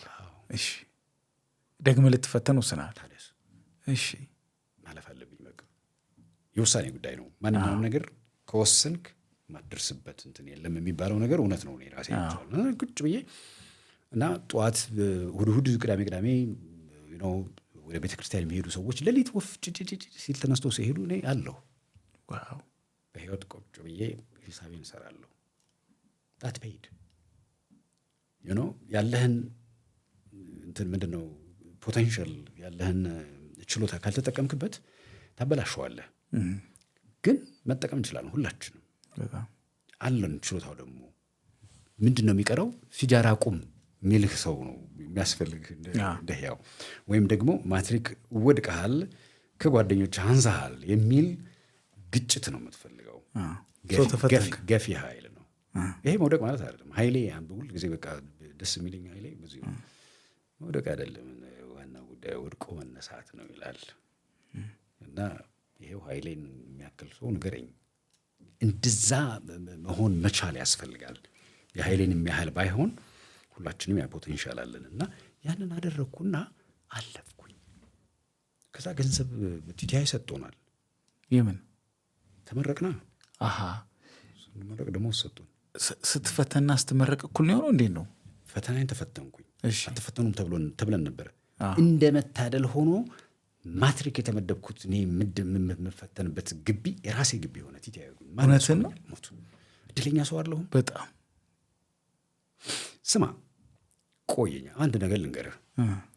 የምከፍለው ገንዘብ አጥቼ ለማትሪክ 25 ብር ነው። እሺ መጣሁ እናቴ ዘንድ ብር ተበድሬ የ4 ብር መንገድ ነው ድጋሚ ለመፈተን ስለሆነ። አዎ መክፈል አለብኝ 25 ብር እና 25 ብር ስጭኝ ስላል ልክልህ አልደረሰህም ወይ? አሁን እናቴን ከ25 ብር በላይ የዛን ጊዜ የማስቸግርበት አቅም የላትም። ብር ላይ ልታመጣ አትችልም። ይሄ this was in 1974 ነው። በ1974 25 ብር የአንድ ድጎማ ደሞዝ 75 ብር ነው። 100 ብር ይሉታል ግን የሚሰጧቸው 75 ብር ነው። 25 ብር አለኝ አይደለም በባንክ ነው የላከችልኝ። እንደገና ተመልሼ የበረርኩ ወደ ባህር ዳር ሄድኩኝ። ባህር ዳር ምን የነበረ ቲቲአይ የነበርኩት እና ባህር ዳር ባንክ ስደርስ የለም። አሁን ሰዓቱ እያለፈ እየመሸ ምናምን ሲሄድ መፈተኛው ሰዓት አይደለም መክፈያው ነፍስ ያዘኝ። ከባንከሮቿ ጋር መጣላት ጀመርኩኝ። ምን ያንጎራድድሃል እዛ ምናምን ቼክ አድርግልኝ። ተገትረህ ደር ይላል። ጎጃሜን አይነት ጠላት ደግሞ እንዲህ ተጠመመብህ። እዚህ ሃየር ኮሚሽን አንዱ እኔ ኮፒን ሰጥቼ የለ እንዴ ምንድነው ይልኝ አይቼዋለሁ አየሁት እኮ የለም አለኝ። ለእናንተ አይደል ይሰጥ ነው እንግዲህ ቁም አንግጥ ማለት እስክስፈልግ ቢሮ ውስጥ እኮ ነው። እዚህ ሃየር ኮሚሽን አሁን ፈረሰ መሰለኝ። ይሄ ምንድነው ኢየሩሳሌም ምናምን የሚባል ህንጻ አልነበረም? እዛ ነበር ሃየር ኮሚሽን የነበረው። እና መሰላል ላይ ቆሞ ነው የኔን ፋይል ቸከሩ። እንግዲህ ቁም አንግጥ አለኝ። ይሄ ሰው የኔ ሀገር ሰው ነው። ያም ባንከር ጠመመብኝ እና በጣም ተናደድኩና በቃ መናገር ጀመርኩኝ። እና አንዷ ልጅ አዝናለች። የመጨረሻ ቀኔ ነው። 12 ሰዓት እየሆነ ነው። እንዲያልፍብኝ ነው የፈለገው ሰውየው። ምክንያቱም ነው አጉል ተናግሬያለሁ አለ። እኔ ደግሞ ያ ብስጭት በሰውየው ላይ ወጣ እንጂ የራስህ ነው። መጀመሪያ ተበሳጭቻለሁ። 25 ብር እኮ ሌላ ሰው ለጓደኛዬ ገንዘብ ስጠው ብሎ ለጓደኛዬ ቲቲአይ ይላል። ከፍኖተ ሰላም 25 ብር ወስጄ ጨብጬ ለጓደኛዬ የሰጠሁት እና እናቴ 25 ብር ልካልኛለች። አንተ ይህን 25 ብር ስጠኝና ልክፈለው ማለት ትችላለህ። እባክህ ዱርዬ አለኝ። አንተ ይሄ ቲያትር አይሆንም ወይም ድርሰት አይሆንም። አንተ ወስደህ ያስረከብከውን ገንዘብ ዱርዬ እና ደነገጥኩኝ። በድንገት በጣም እኔ አሁን ድርሰት ውስጥ መደንገጥ ማለት በቃ የሰው ልጅ በጣም መጥፎ ኤክስፔሪየንሱ ነው ብዬ ደጋግሜ አሁን ቲም ምናምን የሚባል ነገር ያላውቅም የጭብጥ ምናምን የሚባል ነገር ሰው ለምን ይደነግጣል? ሰው መደንገጥ የለበትም። ለምንድን ነው የሚያስደነግጡን? ለምንድን ነው ሰው ማስደነግጠው? ድንጋጤ ክፉ ነገር ነው። በቃ ይሁን ጥሩ ነው፣ ልትሮጥ ልታመልጥ ትችላለህ። ግን እንዲህ አይነት አንተ ታምነኸው አምጥተህ ገንዘቡን ሰጥተኸው ስትቸገር እባክህን እኔ እናቴ ልካልኛለችና ስጠኝና ያንን መልስልሃለሁ ይሄንን የሰጠውን ገንዘብ ዱርዬ ሌባ ትለኛለህ። ይሄ ልጅ የሚሰማኝ ከሆነ አምሹር የሞት አይመስለኝም። ይስማው። እኔ ጥሩ ጓደኞች አሉ ብዙ፣ ግን ገረመኝ፣ በጣም ገረመኝና ያበስልሃል። ግን በዚህ ተናድጃለሁ። ይሄን ሁሉ ብሽቀት ይዤ እዛ ባንክ ቤት ሲሄድ ደግሞ ይሄ ሰውዬ ኮቱን ለብሶ ይንጎራደድብኛል። እኔን ሊያገለግል አይደል እንደዚህ ያቆመው? ያ ሁሉ ብስጭት ነው የመጣብኝ። ገብቶ ሰዓት እያለፈብኝ ነው። ያቺ ልጅ ቼክ አረገችው እንትኑን ስንቶቹና አይ ቲንክ የባንኩ ማኔጀር ይመስለኛል። እሱ እንደዚህ የሚንቀባረሩት እነሱ ናቸውና ማነው ስምህ አለችኝ። መሰረት አበጃው ጦልሃል አለች ነው ወረቀቱን ሰጠች። ያ ፎርም ትሞላለህ፣ እዛው ነው የምታስተላልፈው። ገንዘቡ እዛው እኮ ነው የሚቀመጠው። ይዘዋት የከፈልክበትን ሪሲት ነበረችና ያችን ይዤ እበርላለሁ ወደ መክፈያው ጣና ሐይቅ ትምህርት ቤት መመዝገቢያው ማለት ነው። ከከተማው ሩቅ ነው ጣና ሐይቅ። ግን እንደ እሳት ነው የምግለበለው እና አይዞህ ትደርሳለህ ምናምን ይሉኛል። በኋላ የመጨረሻው ልጅ ምን አለኝ? አይ እንትን አድርገውታል፣ ምንድነው ሰዓቱን አረዝመውታል፣ ቁም አለኝ። ባህር ዳር ሙቀቱን ታውቀዋለህ። በቃ ይንዠቀዠቀኛል። እንትን አይደለም ላብ አይደለም፣ በቃ ራሱ ጣና ነው የወረደው ራሴ ላይ። ያችን ቀን ሚስ ባደርግ ኖሮስ በጣም ባንኩ እሄዳለሁ ምልህ ያችን ያልኩህን ልጅ አገባለሁ። እና እዚህ እኔ እናንተ ቃለመጠይቅ ልናደርግ አንችልም ነበር። አሁን ሌላ ታሪክ ነው። ያቺ ሞመንት፣ እያንዳንዷ ሞመንት ተርኒንግ እንትን አላት በህይወት ላይ። እና አንድ ገጣሚ ኦ ሞመንት ዩር ቢዩቲፉል ስቶፕ ይላታልና ብትቆምለት ይፈልጋል። ከዛ የቲቲአዩ ዳይሬክተር ደግሞ አቶ ወርቁ ይባላል። የመጀመሪያው ዳይሬክታችን ተመዝገቡና ተማሩና ተፈተኑ ነው ያለን። እሱ ወደ ጀርመን ለስኮላርሺፕ ሲሄድ ሌላ ወርቁ የሚባል ከሃይስኩል የመጣ ዳይሬክተር አንዲሽ ስትፈተኛ ይሻሉ።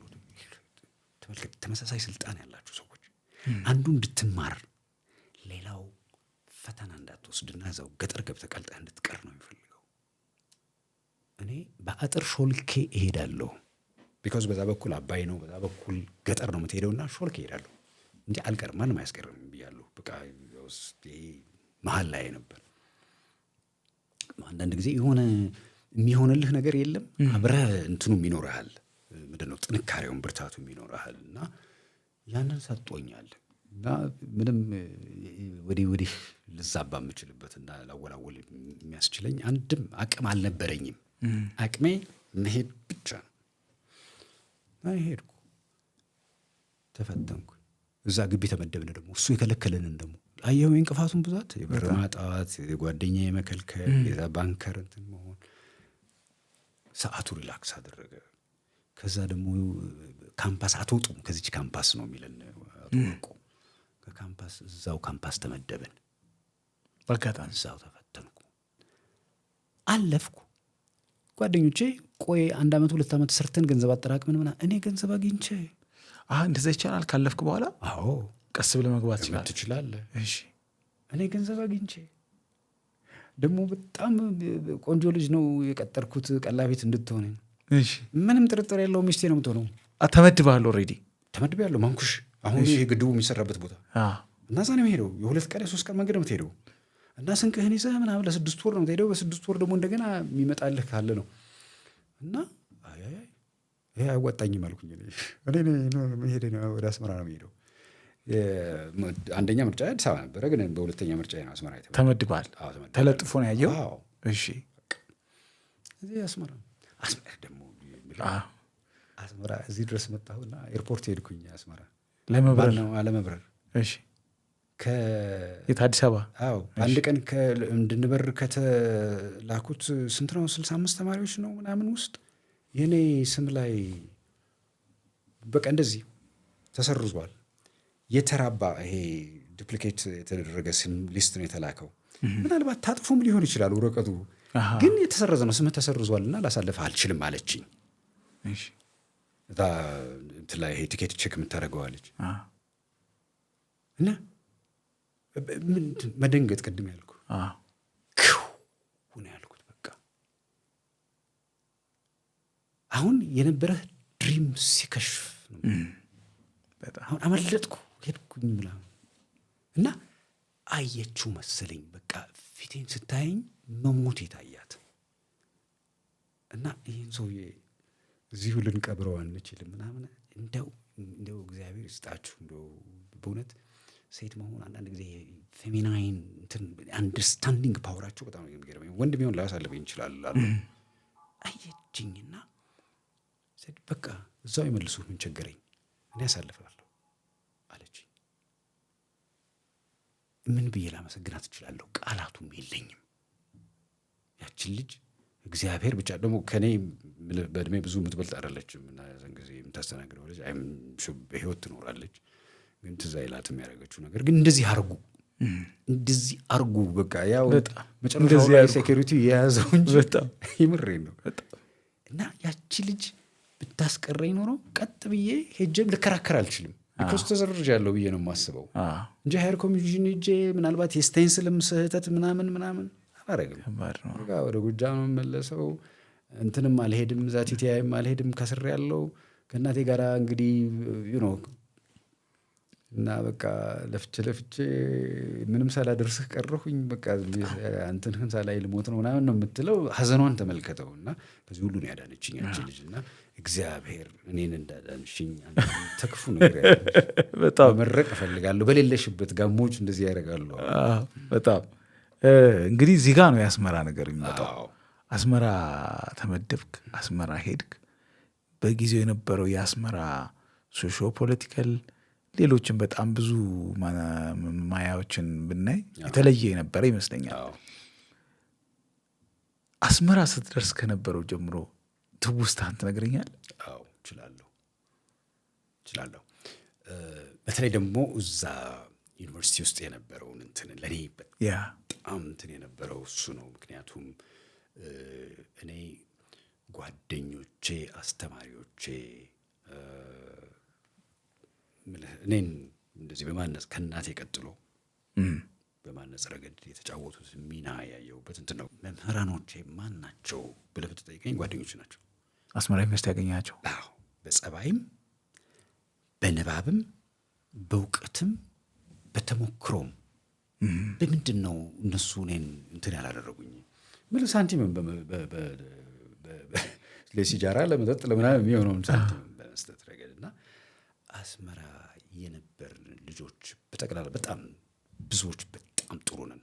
95-96% የአስመራ ልጆች ራሳቸው አሁን የምነግርህ አንዳንዱ ልዩነት እንዳለ ሆኖ ቤታቸው የሚወስዷቸው ልጆች አሉ።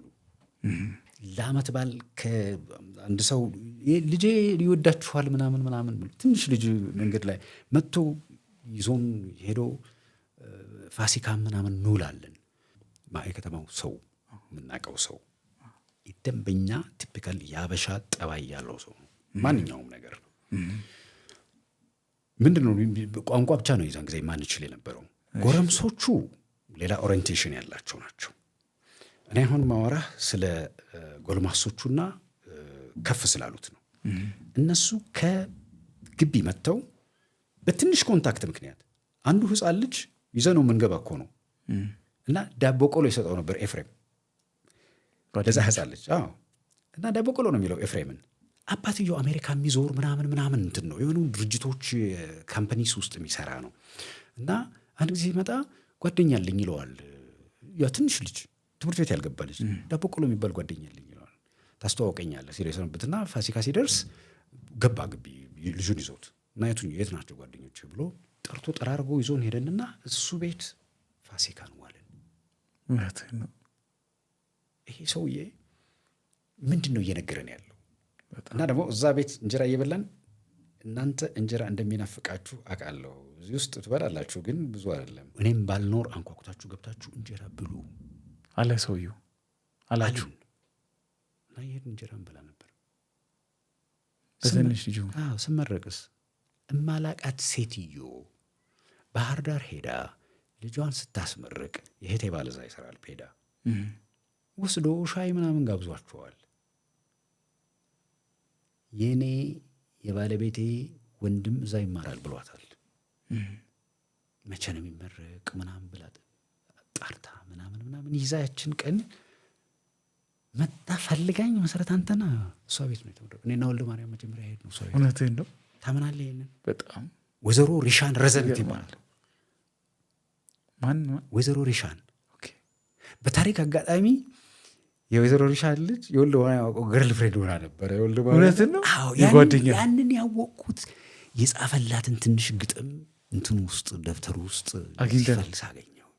ዋው! እና እች ገርል ፍሬንድ ማን ነበረች ምናምን ስለው እንዴ የወይዘሮ ሪሻን ልጅ እኮ ናት አላወቅም እንዴ ምናምን አለኝ። አይዛለት ሄደን ተዋውቆ ነው ወይስ ሌላ ጊዜ እሱ ነው አላወቅም። እንዴት አልጠየቀውም? ምንም አንዳንድ ጊዜ ጎረምሳ ስትሆን ዝም ብለህ ተተራረበህበት የምታልፍ እና አሁን ወይኔ የምትላቸው ነገሮች አሉ። እናቴ ያነሳችልኝ ነገሮች፣ ወልደ ማርያም ያነሳልኝ ነገሮች፣ ብዙ ጓደኞች ያነሱልኝ ነገሮች ግን የዛን ጊዜ ተረብ ነው መተራረብ ላይ የምናተኩረው እና እንተዋለን እንጂ ያቺ ጃምሹር በህይወት ትኖራለች። አስመራ ዩኒቨርሲቲ ግን ምን አጠና? እንግሊዝኛ ቋንቋና ስነ ጽሁፍ ነው የሚባለው፣ ግን ስነ ጽሁፍ ነው ያጠናሁት። ምንም እንግሊዝኛ ቋንቋ የተማርኩት ልክ እንደ ማንኛውም ፍሬሽማን እና በኋላ ኮምፖዚሽን 1 and 2 ተማርኩኝ። በተረፈ አፍሪካን ሊትሬቸር ነው፣ ዩሮፒያን ሊትሬቸር ነው፣ ቻይኒዝ ሊትሬቸር ነው፣ ዋናው ኤዥያ ሊትሬቸር ነው። ምን ልበል በቃ የሊትሬቸር ማአት ነው የምንማረው። እና እንግሊዝኛ ቲቺንግ እንግሊሽ አዝ ሰከንድ ላንጉዌጅ አንድ ኮርስ ብቻ ነው የተማርኩት። ኦኬ። አዲስ አበባ ብዙ እንትን ኮምፖነንት የቲቺንግ እንግሊሽ ላይ ነው። የስነ ጽሁፍ ኮርሶቹ ራሱ የዲግሪ ፕሮግራሙ ማለት ነው። የእናንተ ግን እዛ ሊትሬቸር ነበር። የጣሊያኖቹ ኦሪንቴሽን ስለነበረ እዛ የነበረው ብዙ ስነ ጽሁፍ ነው እና ቱ ማይ ላይኪንግ በቃ አሁን ቅድም ስናወራ የነበረው ከ11 ሰዓት ማንበብ ምናምን ይችላል። ኢነርጂ አለ፣ ታነባለህ በደንብ እና ደግሞ መድረስ ትፈልጋለህ። ወልደ ማርያም እነ ጸጋዬ ገብረመድህን ምጥጥ አድርጎ የመጣ ሰው ነው። ለምንድን ነው መምህራን ቤት ነው ያደገው? ይረዱታል ምናምን እነሱ ጋር ሆኖ ይማራል። ነገሌ ቦረና የሚያነቡትን ነገር ሁሉ ያነባል። የወልደ ማርያምን አማርኛ ብትሰማ ስለምን አማርኛ የምታወራው? እኔ በአማርኛ እያወራው አይደለም። በወልደ ማርያም ፊት ቁጭ ብለህ አማርኛ ልታወራ አትችልም። ጸጋዬ ገብረመድህንን እንዳለ ሲያነበንበው ስትሰማ በጣም ይገርማል። እና ጣቱን እዛ ተወያባ ውስጥ ከቶ ነው የሚዞረው እና በሱ ያበደ ነው እንጂ የሚመስልህ እንትን አይደለም። ይሄ የግጥም ፍቅሩ ምናምን ይሄ በቃ አክናፍ ይላል አይደል? ራሱ ኦን ዊንግስ ኦፍ ቨርስስ የሚል አንድ ፋሲል ጽፎለታል ለጋይ ጸጋዬ። አሁን ተተረጎመ መሰለኝ በአማርኛ ራሱ ፋሲል ተረጎመው። ኦኬ። ዋናው ብዙዎቹ ሬፈረንስ ያ ነው የፋሲሉ መጽሐፍ ነው። እና ዊንግስ የወልደ ማርያም ሰውን ያከነፈው ጸጋዬ እንጂ ራሱ የከነፈም አይመስለኝም። ወልደ ማርያም የእሱን ግጥም ሁልጊዜ ማታ ማታ በተለይ ዘመቻ ላይ ሆነን ያነብልናል። ተማሪ እያላችሁ ሳይሆን ዘመቻ ላይ ሆናችሁ። ዘመቻ ላይ ሆነን ግን ጸጋዬ ገብረመድህን ካፉ የሚጠፋ እንትን አይደለም። በቃ በግጥም ከመጣ ጸጋዬ ነው በቃ ለወልደ ማርያም። ከወልደ ማርያምም ጋር ግን ወዳጅ እንደዛ ጥብቅ ወዳጅ የህይወት ዘመን ሆናችሁ አስመራ ነው የተዋወቃችሁ? ጠልተው ነበረ መጀመሪያ ልማታው። እውነትን ነው ልማታው። ደስ ይላልሽ። በቃ የሆነ ጉረኛና ምናምን ሲያጠና በኮሪደሩ ወዲያ ወዲህ ሄደ ምናምን እያነበነበ።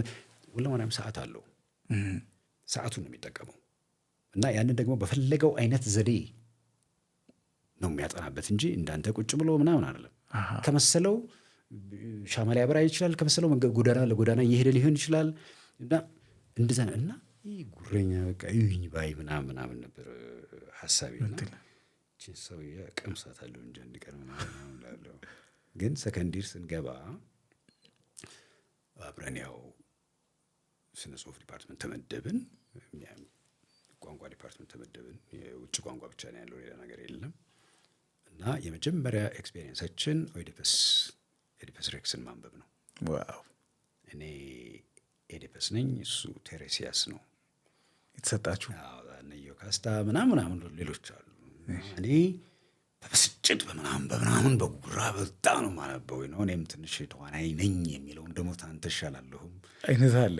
ግን በአጠገቡ በጫፉ አልደርስም። እውነትህን ነው። ሞት በጣም በቃ የጠራ እንትን ችሎታ ያለው እኮ ነው። እና እኔ በጣም እየደነፋሁ አንዳንድ ቦታ ላይ ምናምን ማነበውን እንትን ወልደ ማርያም ይሄ ሰውዬ ይሄ ነገር እኮ ስሜቱ እንደዛ ቲያትር ነው እኮ የእውነት አይደለም በሉት ገብቶ እንደተናደድኩበት ምናምን አይነት እንትን ነው ይሰማሉ። ምን ይደነፋል አይነትም ነገር ነው መሰለኝ። ቀስ እያልን ነው እዛ እየቆየን ስንሄድ እየተግባባን ሄድን እና ቀስ እያልክ ስታውቀው አንዳንድ ሰው የሆነ በቃ የሆነ መላክነት ጠባይ ያለ። ከዛ ሲሳይ ንጉሱ መጣ መሀል። ሲሳይ ንጉሱም የእናንተ ባች ነው አይደለም? የእኛ ሲኒየር ነው። ኦኬ። ሲሳይ እስቲ የምትፈልጉ ልጆች እዚህ እንትን ውስጥ ተሳተፉ ምናምን አለ። ሲሳይ አንድ ስዊት ዲስኦርደር የሚል ፕሌይ ጻፈ። ከዛ አስተማሪያችን ሳክሴና ይባላል። ሰርቬይ ኦፍ ወርልድ ሊትሬቸር ነው መሰለኝ የሚያስተምረን። አዎ ነበረ።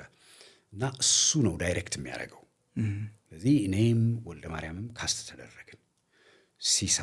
ሲሳይ በኋላ ነው የመጣው። አንድ ተስፋ የሚባል ልጅ ነበረ። ተስፋ እምቢ ብሎ ሲወጣ ሲሳይ ራሱ ገባበት። አምሳለ የምትባል ልጅ አለች። አውላቸው ደጀኔ ልጅ አንተው ብቻ አይደለ? አዎ አንተው ብቻ አውላቸዋለ። ኦኬ። የአውላቸው ደጀኔ ልጅ ይገርማል እባክህ። አዎ። ከዛ ያንን ስዊት ዲስኦርደር ስንጫወት እኔ ሽማግሌ ሆኜ ነው የተጫወትኩት። እኔ እንደ መታደል ነው እንዳለመታደል ሆኖ ብዙ ጊዜ ሽማግሌ ሮል ነው አሁን እያገዘመኛል። ያን ጊዜ ጀመረኝ እና ያን ቲያትር እንትን አደረግ ነው።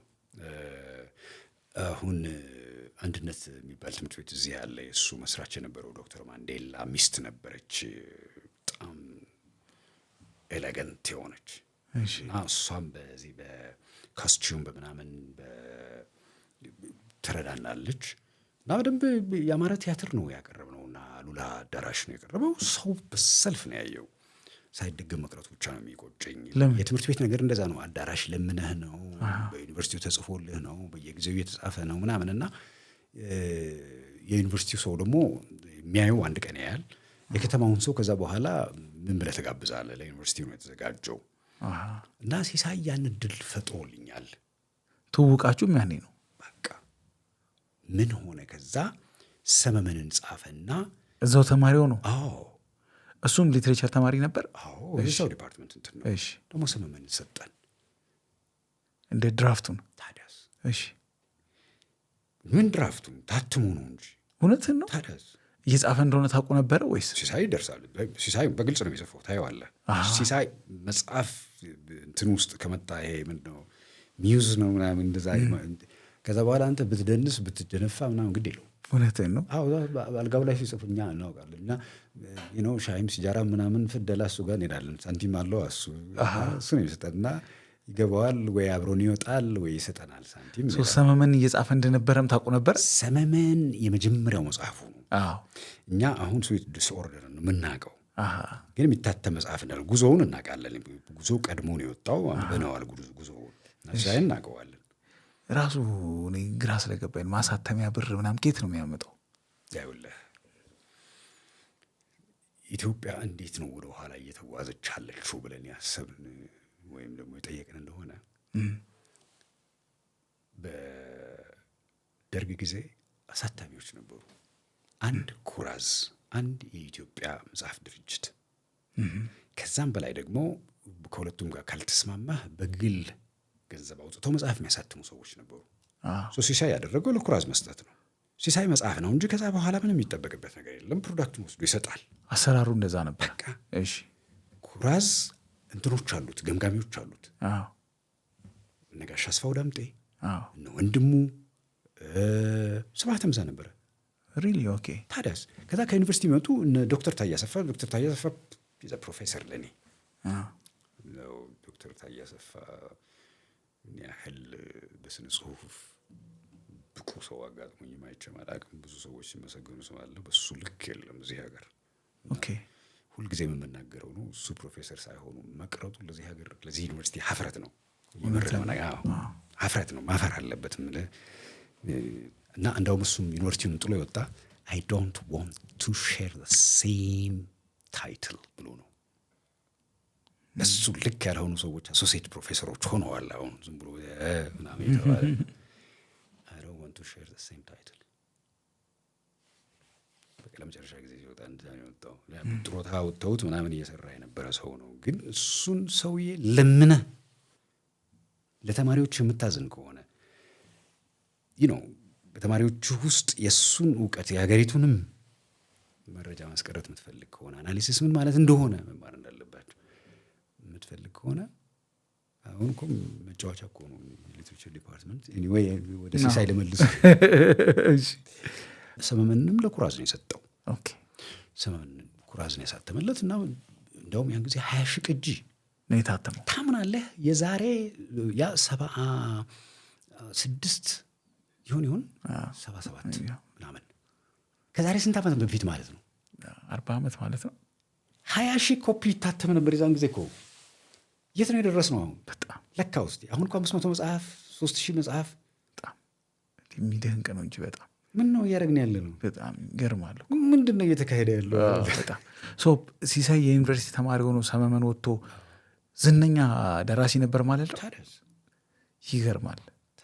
ሰምቼ አላውቅም እንደዚህ አይነት ተማሪውን 20,000 ኮፒ ታተሙልህ ተወዳጅ መጽሐፍ አይንትንም ተወዶለታል። ምንድነው ጉዞውም በጣም የተወደደ መጽሐፍ ስለነበረ ኩራዝም ራሱ እምነት አለው። መጽሐፍ ግን ያይና ይህን ያህል ኮፒ ባወጣ ይሸጣል ይላል። በኋላም እኮ እንደገና ሪፕሪንት ተደርጓል እኮ ሰመመን እስካሁንም ድረስ ሪፕሪንት ይደረጋል። በዓለም ላይ በጣም ተወዳጅ ነበር። ወዳጅ ነበራችሁ በጣም እንዴ? ሲሳይ ስነ ስርዓት ይኑርህ ጨዋታ ቻል ምናምን እንጂ በቃ ብዙ ነገር ያወራል ስለ በረሃ እሱ ደርሶበት ሳይሆን አባቱ እዛ ነበረ እና ስለ አባቱ ታሪክ ምናምን እንደዚህ ያወራናል እና ስለ ስብሐት ይነግረናል እናወራለን። እሱ በዚህ በማሳተሙ ምናምን ምክንያት ምናምን ሰዎችን ያውቃቸዋል እና ስለ በዓሉ እንሰማለን፣ ስለ ጸጋዬ እንሰማለን፣ ስለ ዳኛቸው ወርቁ እንሰማለን። ምንም አንሰማው ነገር አለ። እድለኛ ማለት ይሄ አይደለም። ገንዘብም ነበረው የህትመት ማን እሱ ለምን ያሳትማል? ኩራዝም ያሳትምለት እያልኩ ነው። እኔ ገንዘብ ብለህ ከህትመት የተገኘ ገንዘብ ሀብታም ሆኖ ኧረ እባክህ እና እንዴት ነው መቀፈል የሚል ታውቃለህ? ይዞን ይሄዳል እንጂ ምን ነው 40 ምናምን እንዴ ዊኬንድ አይደል እንዴ? እና ከፋያችሁ ነው ወልደ ማርያም እንደውም ብዙ እንትን ሆኗል፣ ብዙ ተጠቅሟል። እኔ እሱም ጓደኞች ስላሉት ጓደኞቹ ጋር ይወስደናል። ትንሽ ቢራ እንጠጣለን፣ ወደ ጥናታችሁ ይለናል። እንሄዳለን። ግራጁዌት እያደረገ ምናምን ስለነበረ ደግሞ በስነ ስርዓቱም ነው አንድ ነገር ሰራለሁ ካለ ሰራለሁ እዛ ላይ ነው የሚቀመጠው። ፍጹም እንደዚህ የሚያወላውል እንትን የለውም። ይገርማል። ከወልደ ማርያምም ጋር በዚህ በሲሳይ ድርሰት ነው ወዳጅነታችሁ የጠበቀው? አዎ ጠበቀ። ሶሊድ ሆነ። እንደዚህ ተግባባችሁ? በጣም ይገርማል። ከዛ በኋላ ለማርያም እኮ ጎደስ የሚባል ነገር ታለ ልክ እንደዛ ነው የማየው። እውነትህን ነው። እኩያ ሆኖ ማለት ነው። አዎ እኔ ወልደ ማርያም ቀድሞኝ ይሞታል ብዬ ፍጹም አስቤም አላውቅም። አንደኛ ለነፍሱ በጣም የሚጠነቀቅ ሰው ነው። መሞት አይፈልግም በፍጹም። ህይወቴን ማንም ሰው እንዲነጥቀኝ አልፈልግም የሚል ሰው ነው። ግን ያሟሟቱን ታሪክ ደግሞ ሌላ ራሱን የቻለ እንትን ነው። ታደርገዋል። አንዳንድ ጊዜ ፖለቲካ ማለት በቃ የሰው ጅቦች የተጠራቀመበት ድርጅት ነው። ይበሉሃል። ፖለቲካ ውስጥ ገብቶ ነበር። አዎ ሊትሬቸር አጥንቶ ያ በጣም ረዥም መንገድ ነው። ሊትሬቸር አጠናና አስመራ ዩኒቨርሲቲ ሲበተን ስትአልብ ገብተዋል። አዎ አንዳንዴ ምን ትሆናለህ? ምንድን ነው የሚያንሸራትትህ? በፍጹም ማታውቀው ነገር ነው የሚያንሸራትትህ። በፍጹም አሁን የወልደ ማርያምን ታሪክ ከአስከበብ ነገር በኋላ ላይ ከገባበት በኋላ ገብቶበታል። ሳይገባበት ግን አልፈልግም ከዛ ሲምፓታይዘር ነህ ምናምን እንደዚህ እያሉ ስልጠና ውሰድ ምናምን ስራም ደግሞ ከአስመራ ዩኒቨርሲቲ ምንድነው ከተበተነ በኋላ ሌላ ቦታ መሄድ የለበትም። አዲስ አበባ ዩኒቨርሲቲ መቀበል ነበረበት። አልቀበልም አለ። ሲሳይን ራሱን አልቀበልም አሉት። እንግዲህ ያለ ነው ጓደኞች፣ እኔና ቱፋነን። በነገራችን ላይ ቱፋንና እኔን ያስተዋወቀ ነው ለማርያም ነው። ለማርያም እዛ ሆኖ ቱፋን ተዋውቁ ምናምን አስተዋወቀን እና ቱፋና እኔ አብረን መኖር ጀመርን እዚህ አዲስ አበባ ጨርሰህ ስትመደቡ ማለት ቱፋ ድንቋ እሺ እሱ ሜትሮሎጂ ነው ወልደ ማርያምስ ወልደ ማርያም አስመራ ነው ያለው አረ ወልደ ማርያም ማን ነው ወልደ ማርያም ዋቁ እሺ እሱ ሁለቱ የቦረና ልጆች ናቸው ከዛ በኋላ ነው እኔ አሁን የኔም ራሴ የቦረናነት ክሌም የሚመጣው ከዛ በኋላ አሁን ፖለቲከኞቹ የፈለጋቸውን ነገር ሊኖሩ ይችላሉ ግን ማንም ሰው የቦረና መንፈሳዊ ሊነጥኝ አይችልም እሺ ማንም ሰው ሊጨፍር ይችላል ግን እኔ እንትን አለኝ በቃ እዛ ሶሳይቲ እዛ ኮሚዩኒቲ ውስጥ ነው ያለሁት እነሱ ጋር ነው ብዙ እንትን ያለፈው ወልደ ማርያምን ወልደ ማርያም ምን አይነት ሁኔታዎች ወደ ፖለቲካ እንደመሩት ገርሞኝ ነው ጸጋዬ ገብረመድህን በእጁ የሚይዝ ከእጁ የማይለይ እሳቱ አበባ ስነ ጽሁፍ ያጠና የምትነግረኝ የትወና የሚገርም ድንቅ ችሎታ ያለ ለቤተሰቦቹ እንደኔ መድረስ የሚፈልግ ልጅ ነው ወልደ ማርያም እሺ ለእኔ ህይወትማ ምንድን ነው ቤተሰቦችን ትንሽ ገንዘብ መርዳት አለብኝ ብሎ እህቶቹ አሉት እሺ ከዛ ከአስመራ ሲወጣ ስራ እንፈልግ አለበት እሺ ከዛ የመጀመሪያው የስራ እድል የነበረው የካቲት 66 የፖለቲካ ትምህርት ቤት የሚባል ነበረ እዛ ቋንቋ ማስተማር እንግዲህ በዛ መልክ ወስደው ምን ሊያደርጉት እንደነበረ እኔ አላውቅም እሺ ከዛ መጣ አንድ ቀን እና አበጀን የሚለኝ አብጄ ነው የሚለኝ እሺ እና አብጄን ይደብራቸዋል ብዬ ነው እንጂ ስራ እኮ አግኝቼ ነበር ከ66 ሉክ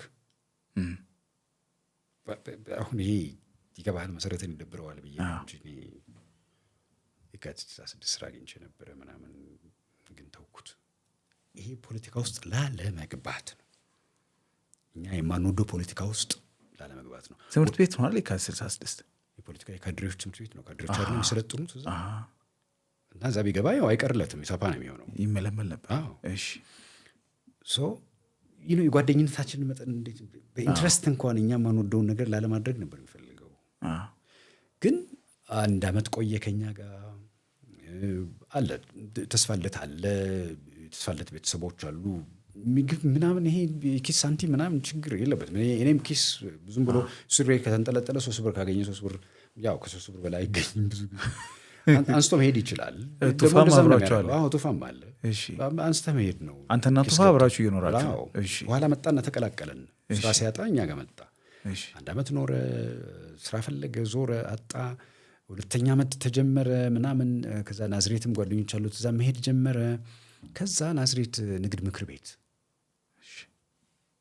ጸሐፊነት ተቀጠረ ጸሐፊነት የናዝሬት ምክር ቤቶች እንግዲህ ፖስት ነው ጸሐፊነት ማለት ላይ ዝም ብሎ ታይፒስት ምናምን ጸሐፊነት አይደለም ገባኝ እንደ ዋና ጸሐፊነት ራሱ ነው ያው ሊቀመንበር አለ ኦኬ የሱ ጸሐፊ ሆኖ ሁለቱ ስልጣኑ አላቸው ከዛ ከጸሐፊነት ወደ እንዳውም የሰራተኞች ማህበር ሊቀመንበር ሆነ ደግሞ ይዛው እሺ ከዛ የናዝሬት ከተማ የሰራተኞች ማህበር ሊቀመንበር ሆነ ከዛ ናዝሬት ውስጥ ያለው የኮራፕሽን መጠን ይጣራ ተባለ አለቃ አይደለም እሱ ሊቀመንበር አይደለም የናዝሬት ሆስፒታል ኃይለማርያም ማሞ ሆስፒታል ኮራፕሽን ሲጣራ የትራስ ልብስ ሁሉ ሸጠዋል በኋላ በጣም ወልደ ማርያም ይናደዳል እና እንዴት በበሽተኞች ኤክስፔንስ ምግቡ ምናምኑ ሁሉ ነው እንግዲህ የሚቀሸብለት ከላዩ ላይ አስተዳዳሪው ምናምኑ አንቀጥ ውስጥ ይገባሉ ከዛ መጥቶ አስተዳዳሪው ይመስለኛል ግንባርክን ነው የምልህ በዲሞፍተር ይለዋል የኔን ህይወት ወልደ ማርያም በህይወቱ የመጣ ምንም ድርድር አያውቅም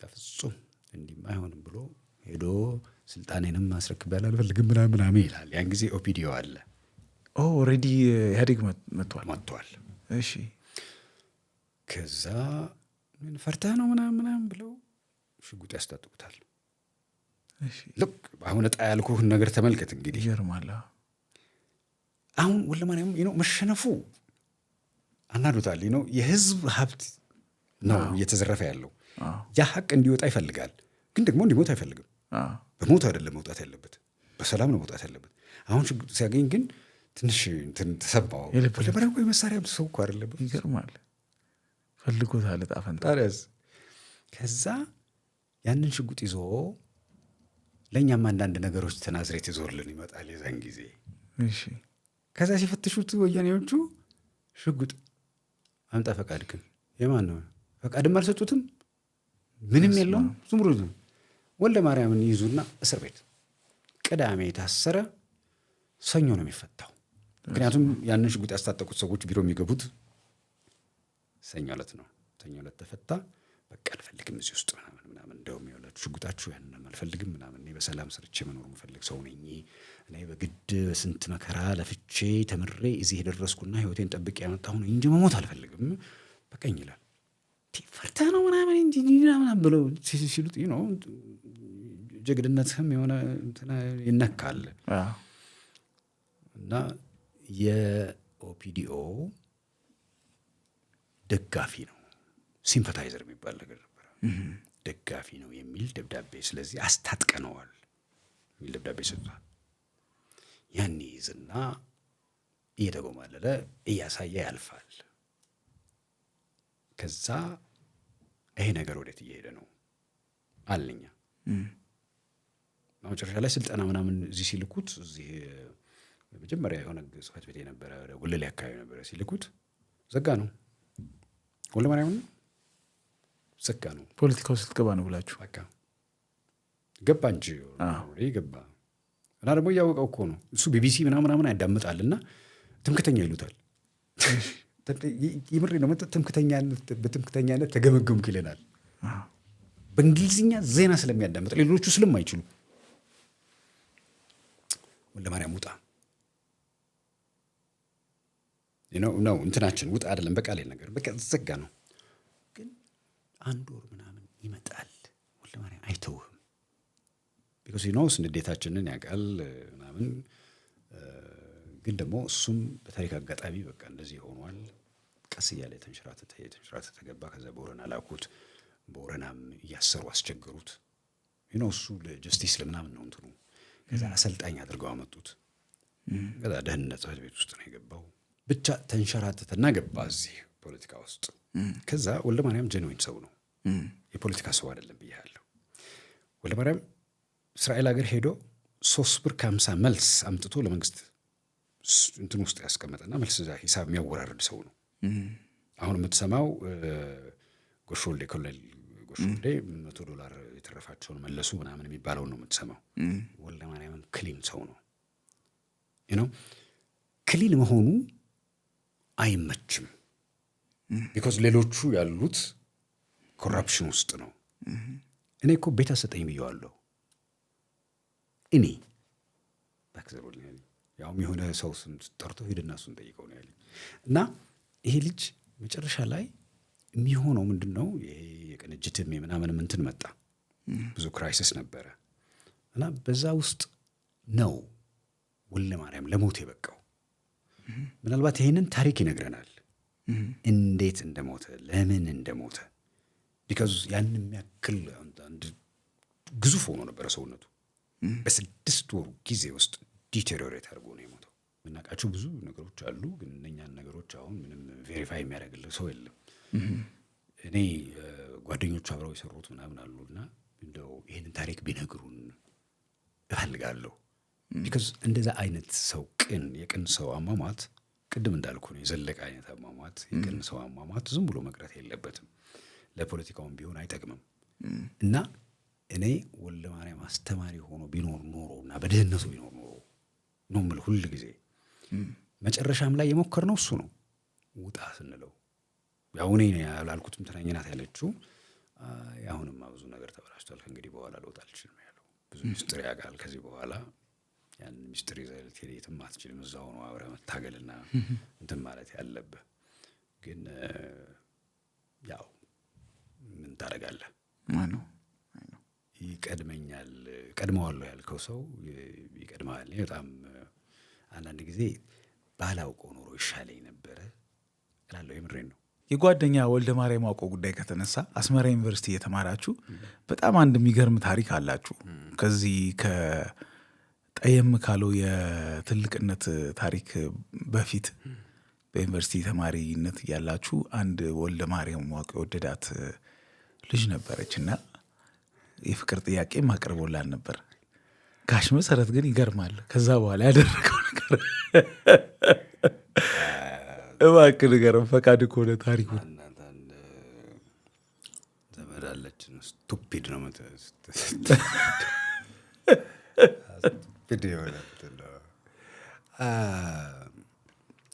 አብረን እናመሻለን። አሁን እንግዲህ ይሄ የስነ ጽሁፍ ክበብ ተመሰረተ አይደለም? ምንድን ነበር ከብዕር አምባ ነበር የሚባለው። ኦኬ ከብዕር አምባ ተመሰረተና ወደ ስነ ጽሁፍ የሚጠጉ ያው ደግሞ የምናውቃቸው ክላስሜቶቻችን የሆኑ በጣም ወዳጆቻችን አሉና አብረናቸው እናመሻለን እዛ። እሺ እና እናወራለን፣ እንጫወታለን። ያው መቼስ ወጣት ስትሆን አንዳንድ ጊዜ ጅል መሆን ጥሩ ነው። እሺ የምሬን ነው። ኢትስ ቬሪ ጉድ የሚሰጥህ ነፃነት፣ የስሜት ደስታ። ኦኬ እና ለማንኛውም ልጅ ይወዳል እናውቃለን፣ ያውቃለሁ፣ ሁላችንም እናውቃለን። ግጥም ይጽፍላታል። ግጥም ሲጽፍላት ደግሞ ብራቱን አጥፍቶ ሻማ ለኩሶ ምናምን ነው። እሺ እንደ ጥናቱ ነው። መስኮት ላይ ቁጭ ብሎ ጥናቱን ትቶ ነው ለእሷ ግጥም። አይ ጥናቱን ሲያጠና እንደዚሁ እንዳልከን ያለ። እሺ እና ብዙ ጊዜ ይወስዳል ነው እንግዲህ ጨዋታው ምናምን። እና አንድ ቀን ሳተርዴ ይጋብዛታል እና ሳንድዊች ምናምን እንደዚህ ብዙ ጊዜ ጁስ አጋብዛትና ቆዞ ሁሉ ጊዜ በጣም የተዘጋጀለት ነገር አይሳካለትም። ለምን እንደሆነ አይገባኝም። እዚህም እንደዛ ሆኗል። ለገሊ ቦረና የሚወዳትን ልጅ አግኝተው ወንድሞቼ እኔ እንጀራ ብላ ምሳውን ራት ብላ ብለ ነው ምሳ ብለ ነው እንጂ እኔ ምግብ አራበኝ። በምግብ ማን ኖሯል? ፍቅርን የራበን ምናምንና ገንዘብ አምጧል። ተዋጣና 3 ብር ተገኘ። እሺ በብር ከ25 ነው መሰለኝ ጁስ እንትን የሚለው።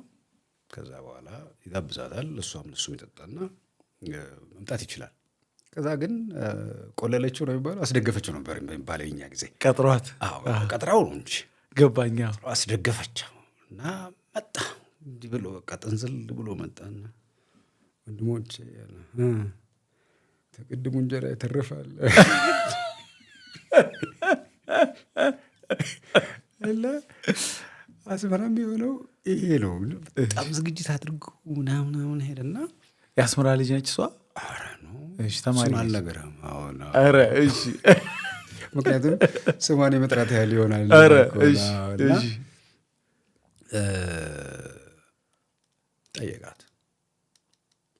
ጠየቃት። በቃ አልተሳካም። አይ እኔ ወንድምነታችሁና ይሄ ግጥም የምናምን እንትን ስላለን በዛት ነው እንጂ እኔ ሌላ ፍላጎት የለኝም ትለዋለች። በቃ ከስሞ ያውሉ ተስፋ ስሜት ያውሉ ኢሞሽን ያውሉ የግጥም እንትን ምናምን ከስሞ እና እንደዚህ ነው የሚነግርህ። ደግሞ ምንም ችግር የለም መውደቁንም ምንም ሚስጥር የለውም።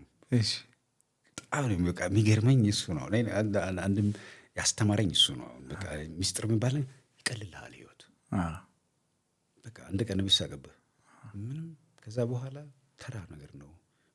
ሚስጥር ይዘህ ታወቀብኝ እንዴ ምናምን ትል አትኖርም። ከዛ ሰምቻለሁ እችን እኔ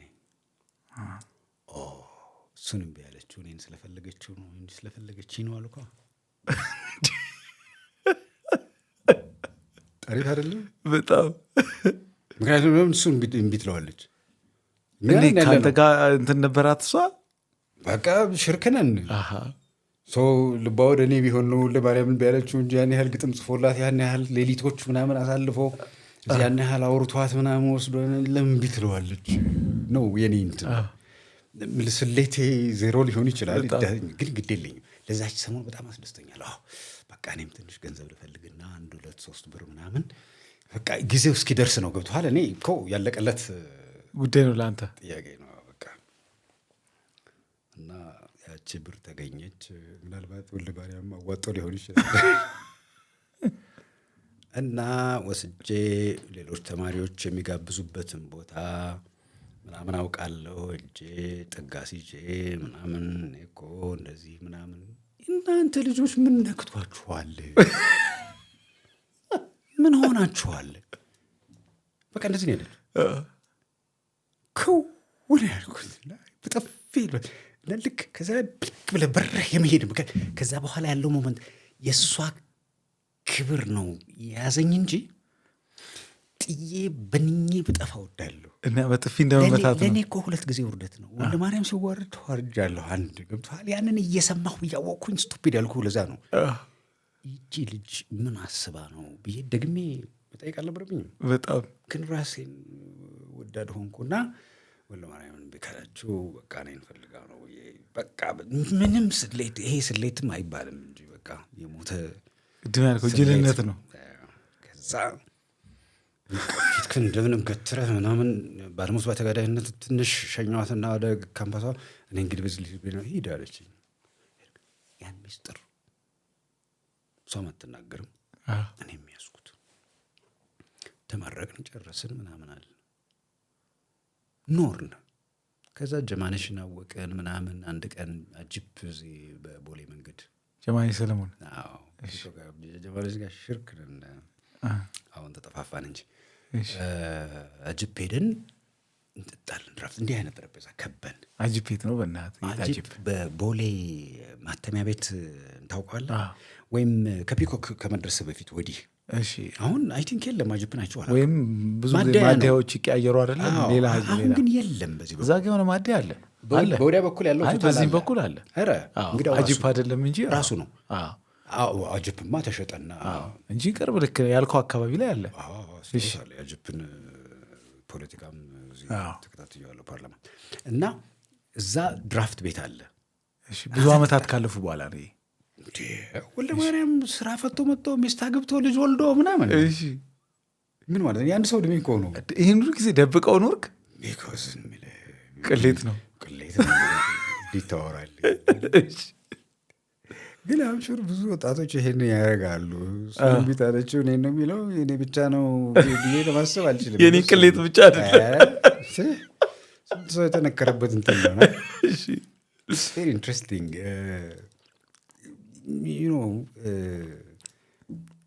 ክብሩን ልጠብቅለት ምን ብዬ ነው ያዝኩት እኔ። ሰምሃው ግን በሱና መካከል ልዩነት እንዳለ ይታያል ደግሞ አይደለም። ሚስጥር አድርጌ ያዝኩት ሽንፈቴን። እሱ ግን በአደባባይ ፐብሊክ ነው የተናገረው። ሁለተኛው ሆነ ነው ሰበብ እኮ እምቢ አለችኝ ምናምን ሰበብ ነው የሚላት። ከዛ ቁጭ ብለን ስናወራ እንግዲህ ይህን ነገር ኮንፌስ ላድርግና እዚሁ ልገላገል እንጂ ምናምን እያልኩ ትንሽ ስናወራ በምን አሁን ጨዋታው የተነሳበት እንትን